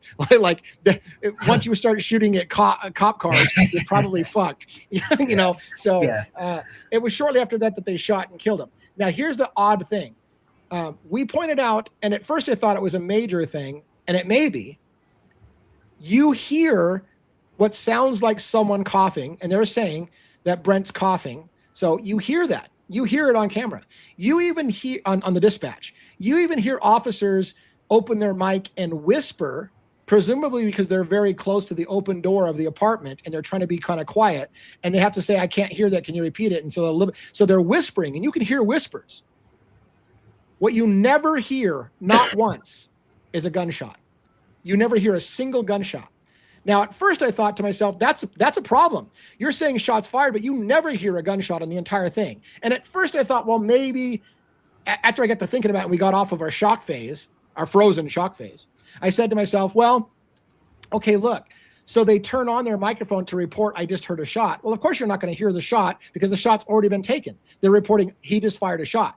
But what I would argue with myself at this point is the number of times that they're saying he's shooting, not once did somebody have an open microphone and you heard the shot in the background. That would be freakishly, I think, hard to believe that he's firing that many rounds, and not once when somebody had an open mic did you hear in the background a shot being fired. Not one time. So I will tell you, I've got lots of body-worn camera footage from that night. And so I will prove it to you whether or not that you can hear lots of gunshots. So if he is firing guns, we should hear it on somebody's body camera without question. And if I do, I'll play it and say, well, there you go. There's the sound of gunfire, like they said was happening. But we didn't hear it once during the dispatch. There's another thing with that too, which I thought was a little weird. I mean, I know we're going through more audio and whatever video. In a normal, I say normal, but I would say in a normal, it's not normal, but in a situation like that, where you have some kind of barricaded person whatever, emotionally disturbed or whatever you want to call them, and someone is firing. So you're right. You should hear. You would think that many rounds, you would hear at some point. Maybe a shot here or there. The other thing that you should be hearing some kind of first responder going over the air saying, "Take cover." There are shots fired. I didn't hear that. I didn't hear None that of at that. all. You would None hear of it. that. Doesn't yes. This is a SWAT team. It doesn't matter. It's a SWAT team. They're not indestructible to bullets. And I You will hear, say, yeah, that's a huge red flag to me.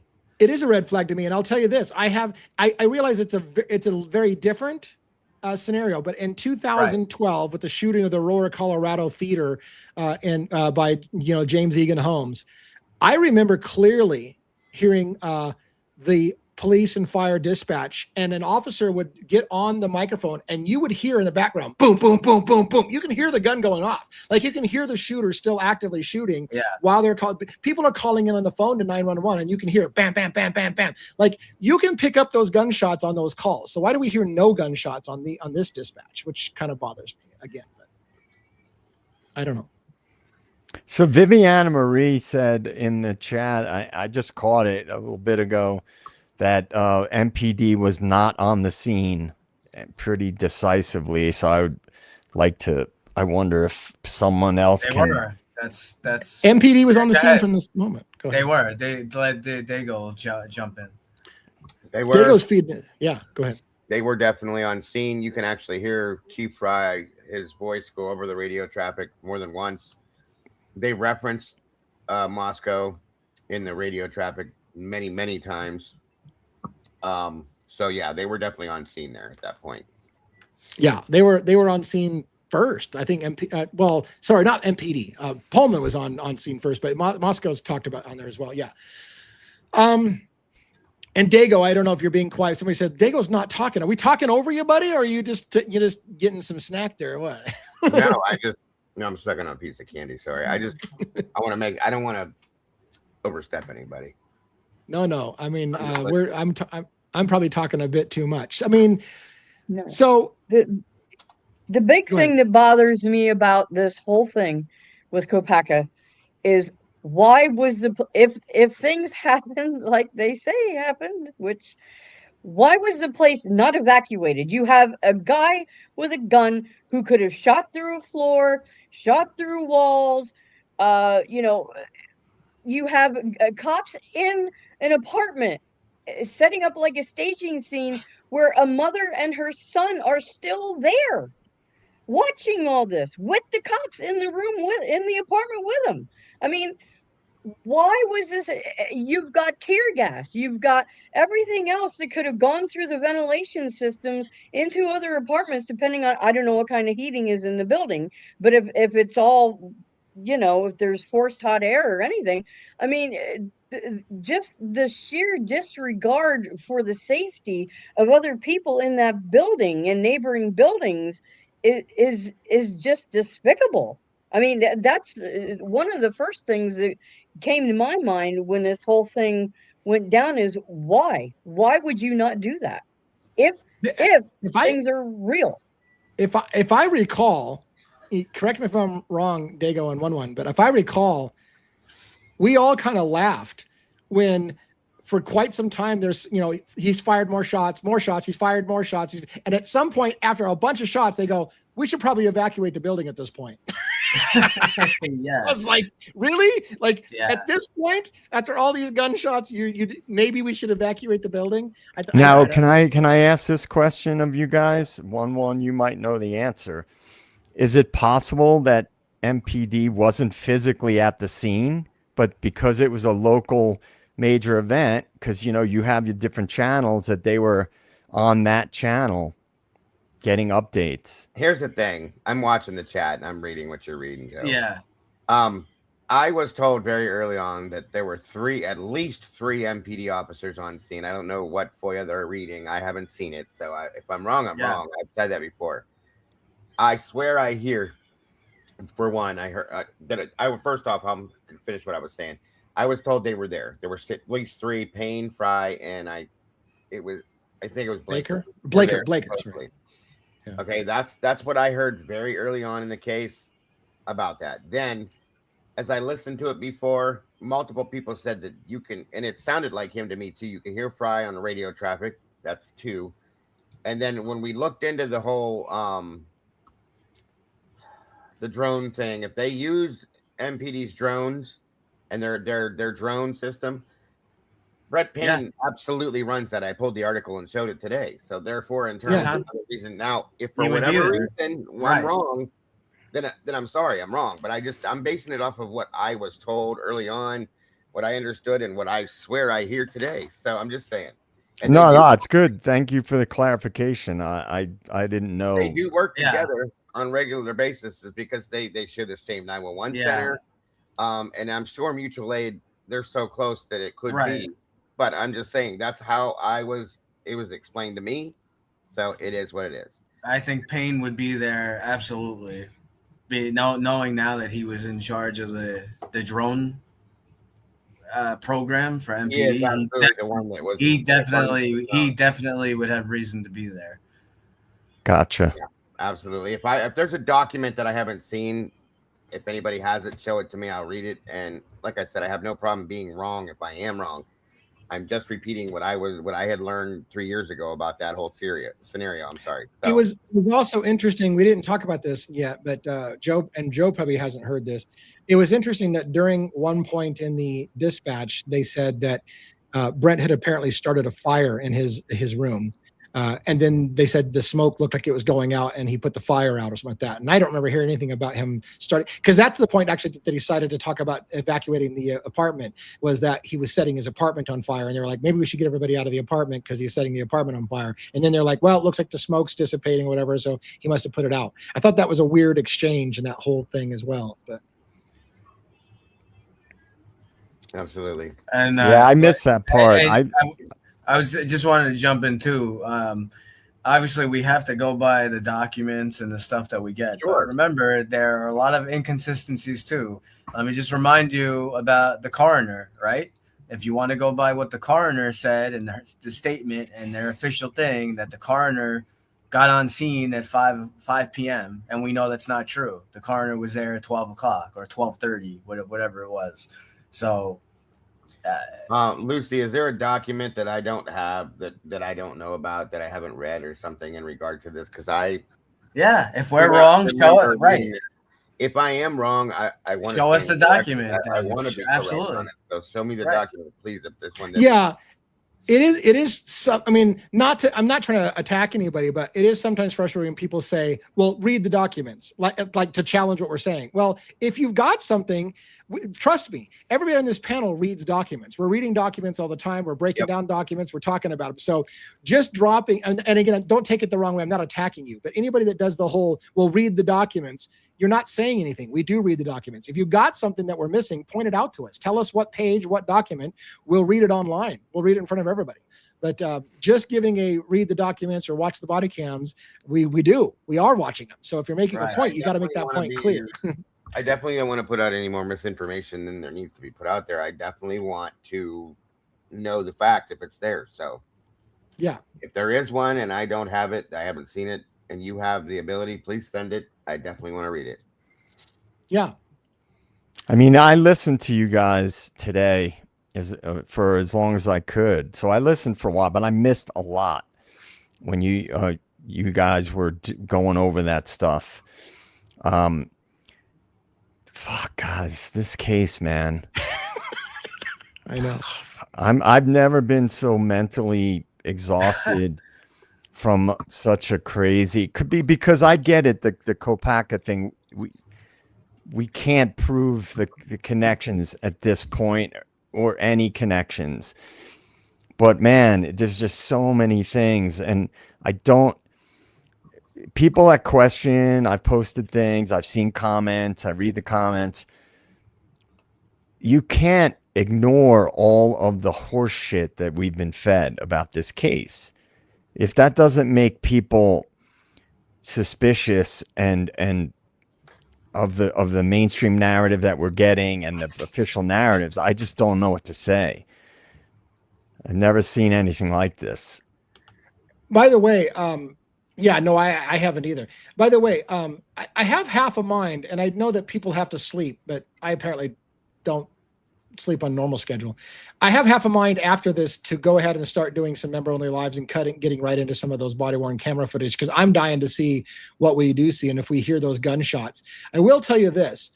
I went to one of the they had sent me some files that were corrupted, and I will say, to their benefit, I emailed Pullman Police and said, hey, look, 3 of the files that are kind of important to me seem to be corrupted. Can you resend? And they did. They resent it in a different way, all the files in a different way that I can download individually. And it was actually better what they gave me, because they actually gave me an index with the actual order of the files. Because the way they gave it to me originally was just a big, huge zip container with everything jumbled together. They actually gave me an index that had all the files that I can download one by one. And the files appear to be good now, which is great. So kudos on Pullman Police for offering that. But I was disappointed, and also like, oh shit, I got to go watch these now, because here's what I saw at one of the late videos that I thought, well, maybe this will be the video of when they shot Kopacka. It was apparently after he'd already been deceased when the camera comes on. They redacted it all with black screen, so you don't get to see shit, which I don't fucking, I fundamentally don't understand what we have the whole secrecy about. We're asking for body worn cameras so we can see it ourselves, and they blacked the entire screen. It just says redacted across the screen. So you get to hear their audio.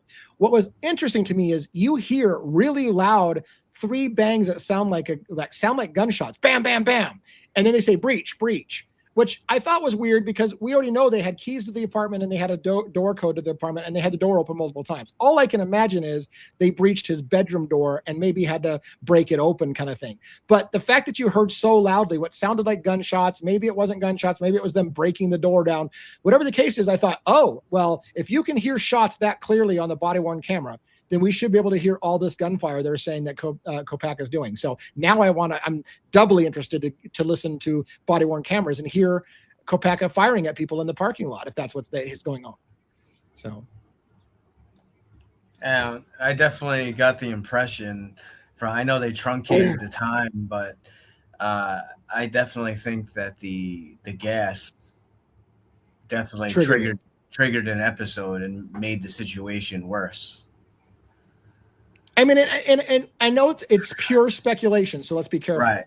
The question is, and it could be rhetorical, you don't have to answer. The question is, was that just a bad choice, a rookie mistake to tear gas the thing without factoring in how that might trigger somebody with PTSD?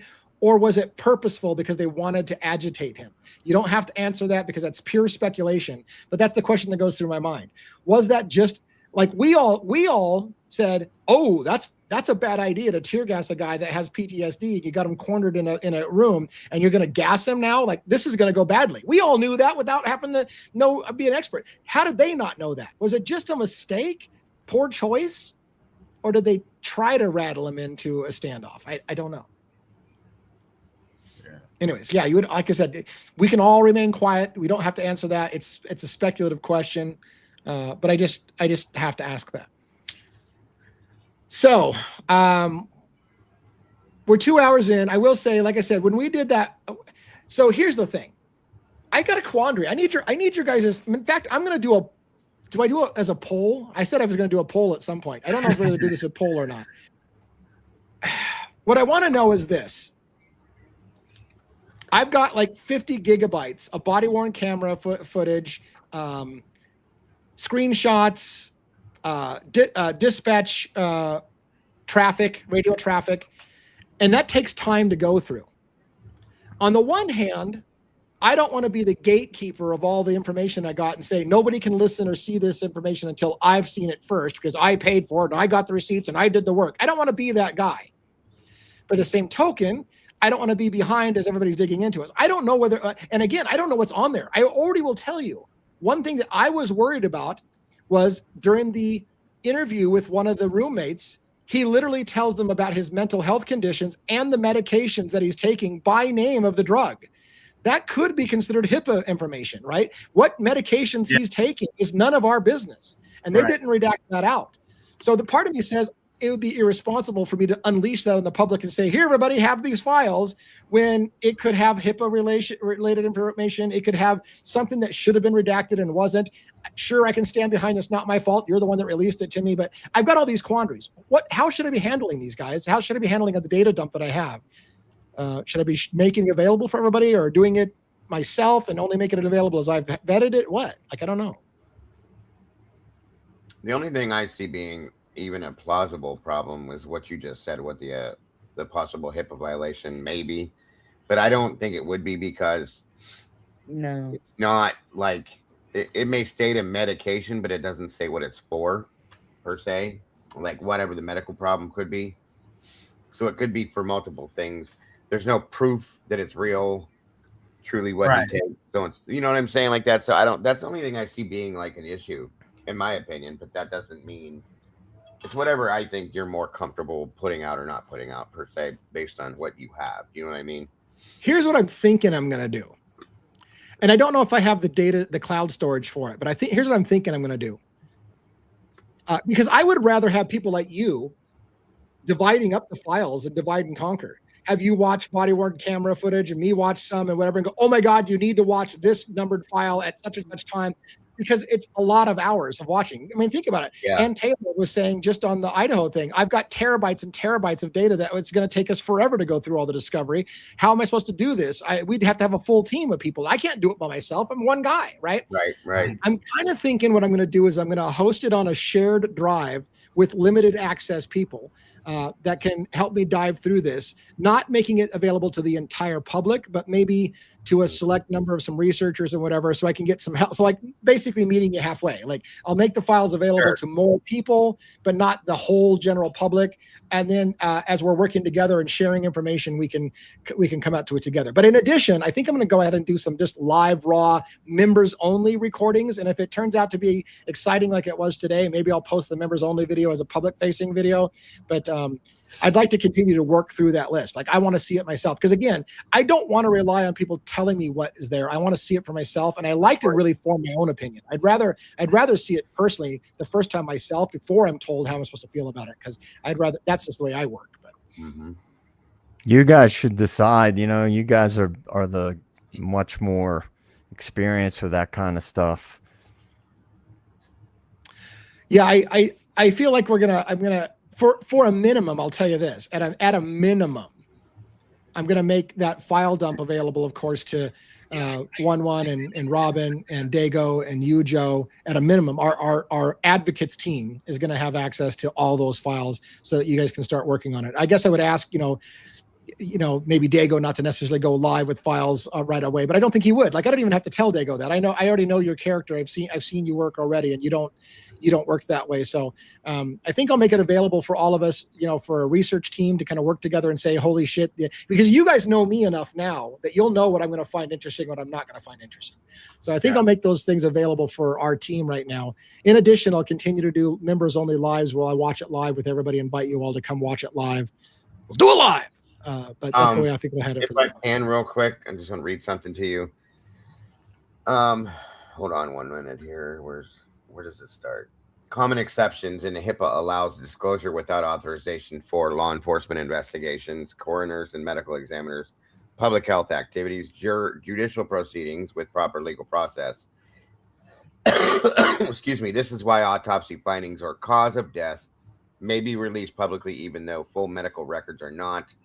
And what HIPAA does not protect is information not held by a covered entity, rumors, social media posts, police reports, cause and manner of death as determined by a coroner or medical examiner, and information released by the family themselves. The bottom line to that entire thing is that HIPAA protections continue for 50 years after death, and access is limited but not absolute. Law enforcement and death investigations are major exceptions. So there you go. So law enforcement has an exception to the HIPAA violation because so the question becomes can we true crimers show stuff that law enforcement has turned over to the public on public? That's the key thing. Like, I'm not a lawyer, so I don't know how to interpret that. I think if they have turned it over, they're in turn, it should be void of issue. Right. I mean, Yeah. I would logically say if there was a mistake to be made, then it's on them for releasing it to the public in that format. So what we do with it at that point is on them because they're the ones that released it, and if they had the obligation to hide And the it's listed, yeah, and it's listed Right. And if it a law enforcement investigation is where it's brought about, so that should be, open season on that per se. right. And Yeah. it's not like he's sitting there giving dosages, doctors' names. It's not like he's doing like a real Right. in-depth Yeah. like medical history kind of thing. He's Right. just giving a general this is, Yeah, so and to be honest with you, being that one's sitting here, we do have a law enforcement official available with us. So there we go. I have a Not in charge question. of this yeah, go I ahead. had a question for you, Dago. Are you going to CrimeCon? I don't even know. I've talked about it already twice. Depends on what my wife is doing for.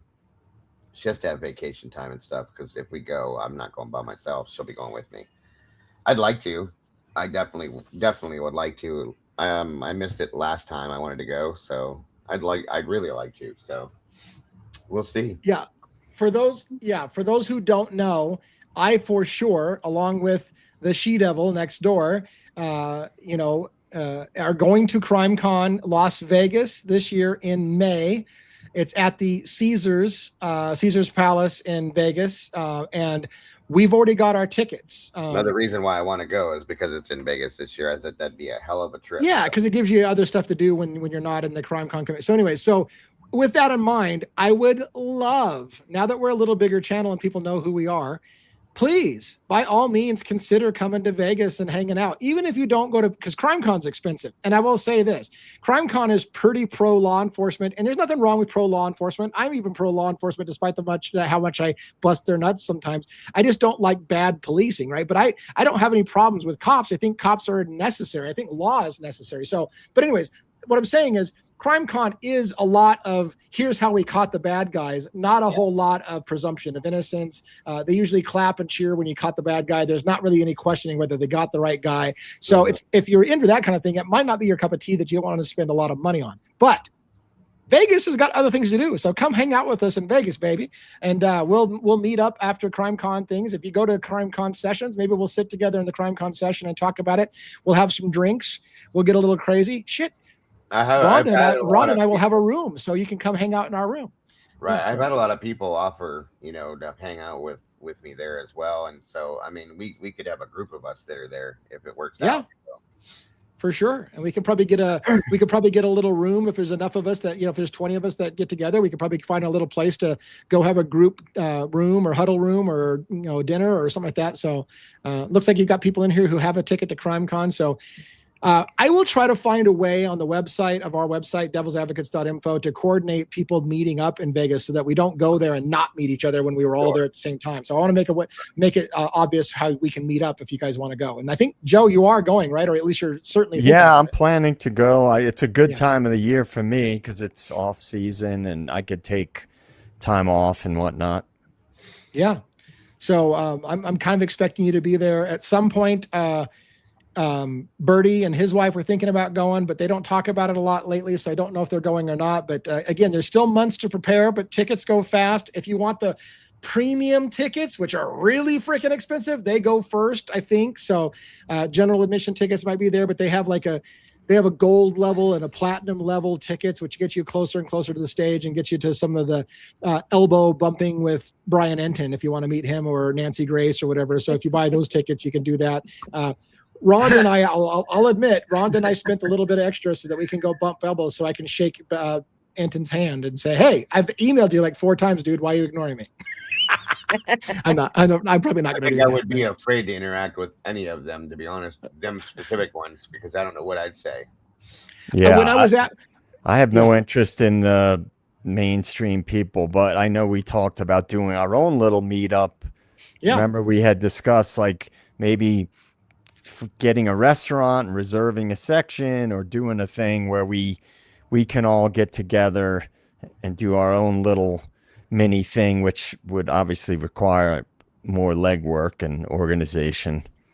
Yeah, and when I was at CrimeCon, the first day, you know, the early registration day, they opened up like a half day before the actual main registration for early registration, and I was seeing all the TV personalities there. I saw Enton there. I saw Vinnie Politan from Court TV. I was within feet with a bunch of celebrity type TV folks that are mainstream things. They were all there, kind of in their scrubbies, civilian clothes, you know, early check-in kind of thing. So it was kind of cool seeing that. But of course, none of them know who the hell I am. So it is what it is. But yeah, so come to CrimeCon this year and hang out and let's try to meet up after the show, which would be fun. I'd love that. I would love it because I don't think I'm going to spend a lot of money this year and go to show. I usually, when I'm in Vegas, I go to shows and watch Cirque du Soleil shows and stuff like that. But I don't think I'm going to do that this time. I'd rather hang out with you guys. So if you guys want to come in there, make sure you do that. All right, let's wrap it up, guys. Let's go around the horn. Dago, JJ, 11, Robin, all close. After we're done, I'm going to take a little break, and I think I'll go ahead and fire up a members only live and do a breakdown of some of the body worn camera footage. And if you guys want to join me for that, you can. If you don't, that's fine as well. I realize it's getting late around the country. So Dago, you were kind of quiet, and I hope that I didn't do that to you, because I know when I started the show behind scenes, I said, let's all be careful not to walk all over today because we're each other, and I wasn't directing that at you, because of course I just meant all of us are so excited we're gonna talk all over each other, and so hopefully you weren't too quiet because Lee told me I got to keep my mouth shut. That wasn't what that was intended. But what do you got to say on the way out? Take a lot of time. Not a whole lot. No, it wasn't because of you. I know I was apologizing yesterday because I was talking a lot. I was wired yesterday. And there was a lot to talk about today, but you guys were covering it all. You know, anything to add to it was already said. So I was listening very intently, listening and watching chat and all this kind of stuff. So well, I definitely want to make sure you have space, because you got a lot of your people watching us as well, and I don't want you to ever feel like you don't have space to talk on this show. So hopefully it wasn't anything like that. No worries with that. No, by no means. Because believe me, I'm a big mouth. I would have stepped in if I really wanted to and spoke up. But no, it was perfectly fine. No worries whatsoever about that. Well, thanks again for joining us on panel. Also, thanks for that amazing 3 hours of live that we did today. And again, if you happen to be a late nighter, maybe you can join me again later tonight, and which won't be long. Like, I'm going to shut down, take a short break, and I'll be back within 20, 30 minutes at best, probably 20 minutes. As long as I don't fall asleep, I'll be here. All right. JJ, what do you got for closing tonight? Oh man. Well, thank you again, guys. And thank you to everybody in the den and Dago's crew. I did start watching Soaked in Bleach again, and because it's been a while since I watched it, and I had to search for it. It wasn't on Amazon, it wasn't on Apple TV, it wasn't on Hulu, it wasn't on Netflix. You gotta pay for it now. Yeah. But YouTube, for which I have a paid subscription, has versions of it. Some of them have like German subtitles and stuff. So I started rewatching that and also digging into some of the darker corners of the case on Reddit to prepare for Sunday.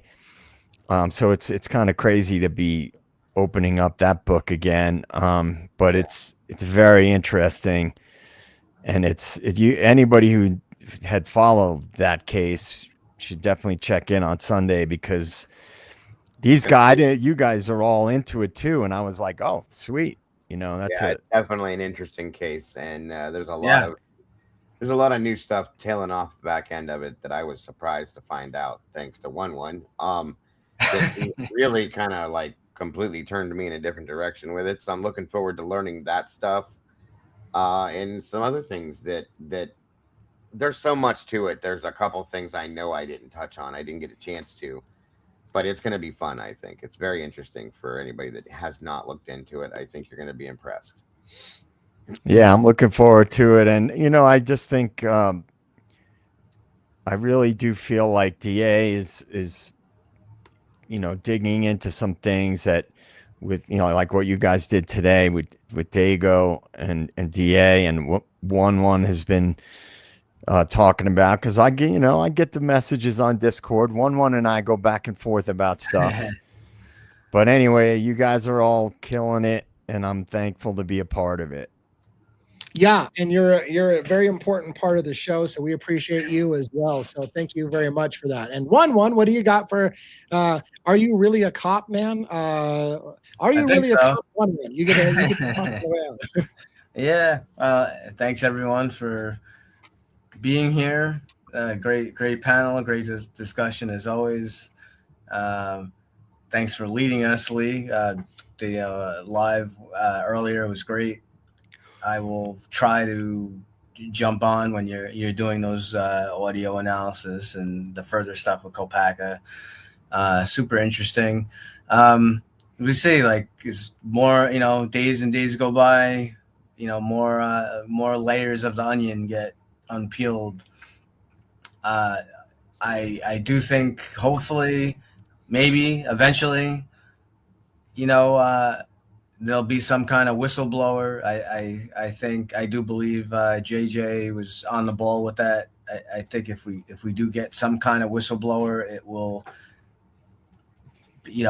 make a big change in this case. So thanks to Dago and thanks to the True Crime Cafe friends and meatballs and all you guys over there. We have a great like partnership going on here. I love hanging out over there. Although today I felt like counting paint chips on the ceiling, watching that interview, but I felt like I would have rather eaten paint chips. Oh yeah, it was, but all good stuff. We have to we got to see all these interviews, and that's how we get to the finish line, hopefully. So make sure you remember to subscribe. Also, thanks to Robin, definitely for helping to organize everything and keep Lee is going a million miles an hour making all these videos and this great content. Robin kind of keeps us in check, so thanks. I have to, it's hilarious. Robin's waiting for her clothes. She's waiting for the clothes, and I have to tell this story because of this $5 super chat, Russ Davis story. Oh my God, I got some Russ Davis stories. This is hilarious. Yes, I know Russ Davis. Oh my God, this has nothing to do with true crime, so apologize. But listen, a friend of mine and I used to watch a lot of Mariner games. Russ Davis, if I remember right, Russ Davis played like third base for the Mariners back in the day. And for a while, he was horrible with defense. Like things would get hit to him, and he would just miss an easy snag. And we were getting pissed off. Like, what the fuck with Russ Davis? Like, why the fuck can't you field a ball? So we were getting pissed at Russ Davis, me and my friend. And one night we're watching the game, and fucking he like bumbles something right over, and so he gets moved. Russ Davis gets moved out to like left field, where they put guys that can't actually are in defense. Stick him in left field. They'll never go to the left field, right? So my friend leaves and he's like, fuck Russ Davis. I'm getting tired of Russ Davis. He gets in the car and he's leaving. Next play. High fly ball to left field to Russ Davis, and he fucking dropped the ball. My friend flipped the ball outside. He fucking dropped the ball. I held the ball. Anyways, that's my Russ Davis story. We lost our shit. They moved him out to left field, and he still dropped the ball. But yeah, it's hilarious. No disrespect to Russ Davis. It's funny shit watching Russ Davis play. But and oh yeah, one more story, super quick. We were at a dinner with a bunch of Mariner players. That was just kind of like one of these, hey, get meet and greet, and we got to sit next to the third base coach. So we started shitting on Russ Davis, and we're like, hey, what do you do for the Mariners? Oh, I'm third base coach. I'm like, oh shit, like we're shitting on Russ Davis. Anyways, yeah. All right, Robin. Shit, that had nothing to do with true crime. How you doing? You got to close for the day? It just you guys are just all amazing. Like the panel, I mean, Dago's crew, the den, I mean, I just loved. Unfortunately, I couldn't be there today because I have this stupid thing called a job. But it's so cool. Was after work we were watching the live from today, and I just love seeing everyone in the chat. So even during the day, we have people who are tuning in to these member only lives, or whatever. So you guys had to come out for all of this. The replay crew, you guys are just amazing. The fuckery continues, the douchebaggery continues, and it doesn't show any signs of stopping. So yeah, but thank you guys for all tuning in, being on this panel with all you guys. Lee, thank you for that opportunity to be here. So yeah, so it's just and we're just gonna keep pressing on. I So saw more than one person say in the members only live, this is great. I love spending. I'm at work. I got headphones on and I get to listen to you guys while I'm at work. And I'm like, oh, the boss is going to get pissed. You're sitting there listening to the True Crime Cube. That we got to share people's work day with them today as they just listened to us break down, police dispatch audios. So it was very cool to do that kind of thing. Well, so, and you know what, too? It gave our international audience a chance to hang out with us outside of like 3 a.m. for them. So because I think Cat Farm said that earlier today. She was like, I got to hang out with you guys, and I don't normally get a chance, and so it was really cool. Yeah. Very cool. Well, so there's nothing wrong with, and it's members only content. So that gives you an incentive to spend the whole whopping $2.99 to become a member. And if you want some members only content, and again, some of the juicier tidbits we'll splice out and talk about on the lives at night like this for the public, so you don't miss it. But if you want that raw reaction, raw hangout with the team, members only is a great way to do that. So again, I'm going to close down now and say good night. I'm going to take about maybe a 15-20 minute break, and then I'll fire up schedule a members only live, and hopefully Dago and 1-1 and whoever, Robin, Joe, JJ, if you have time. I know it's late, getting later for everybody, especially on the East Coast, but anyone who wants to come in, I just want to keep at it because I got so much work to do that since I have some energy, I'm just going to do it. And so, yeah, there we are. Have a great night, everybody. Thanks for coming. It was a great show again, and we'll catch you tomorrow. Take care, everybody. Bye, guys. Bye, everybody.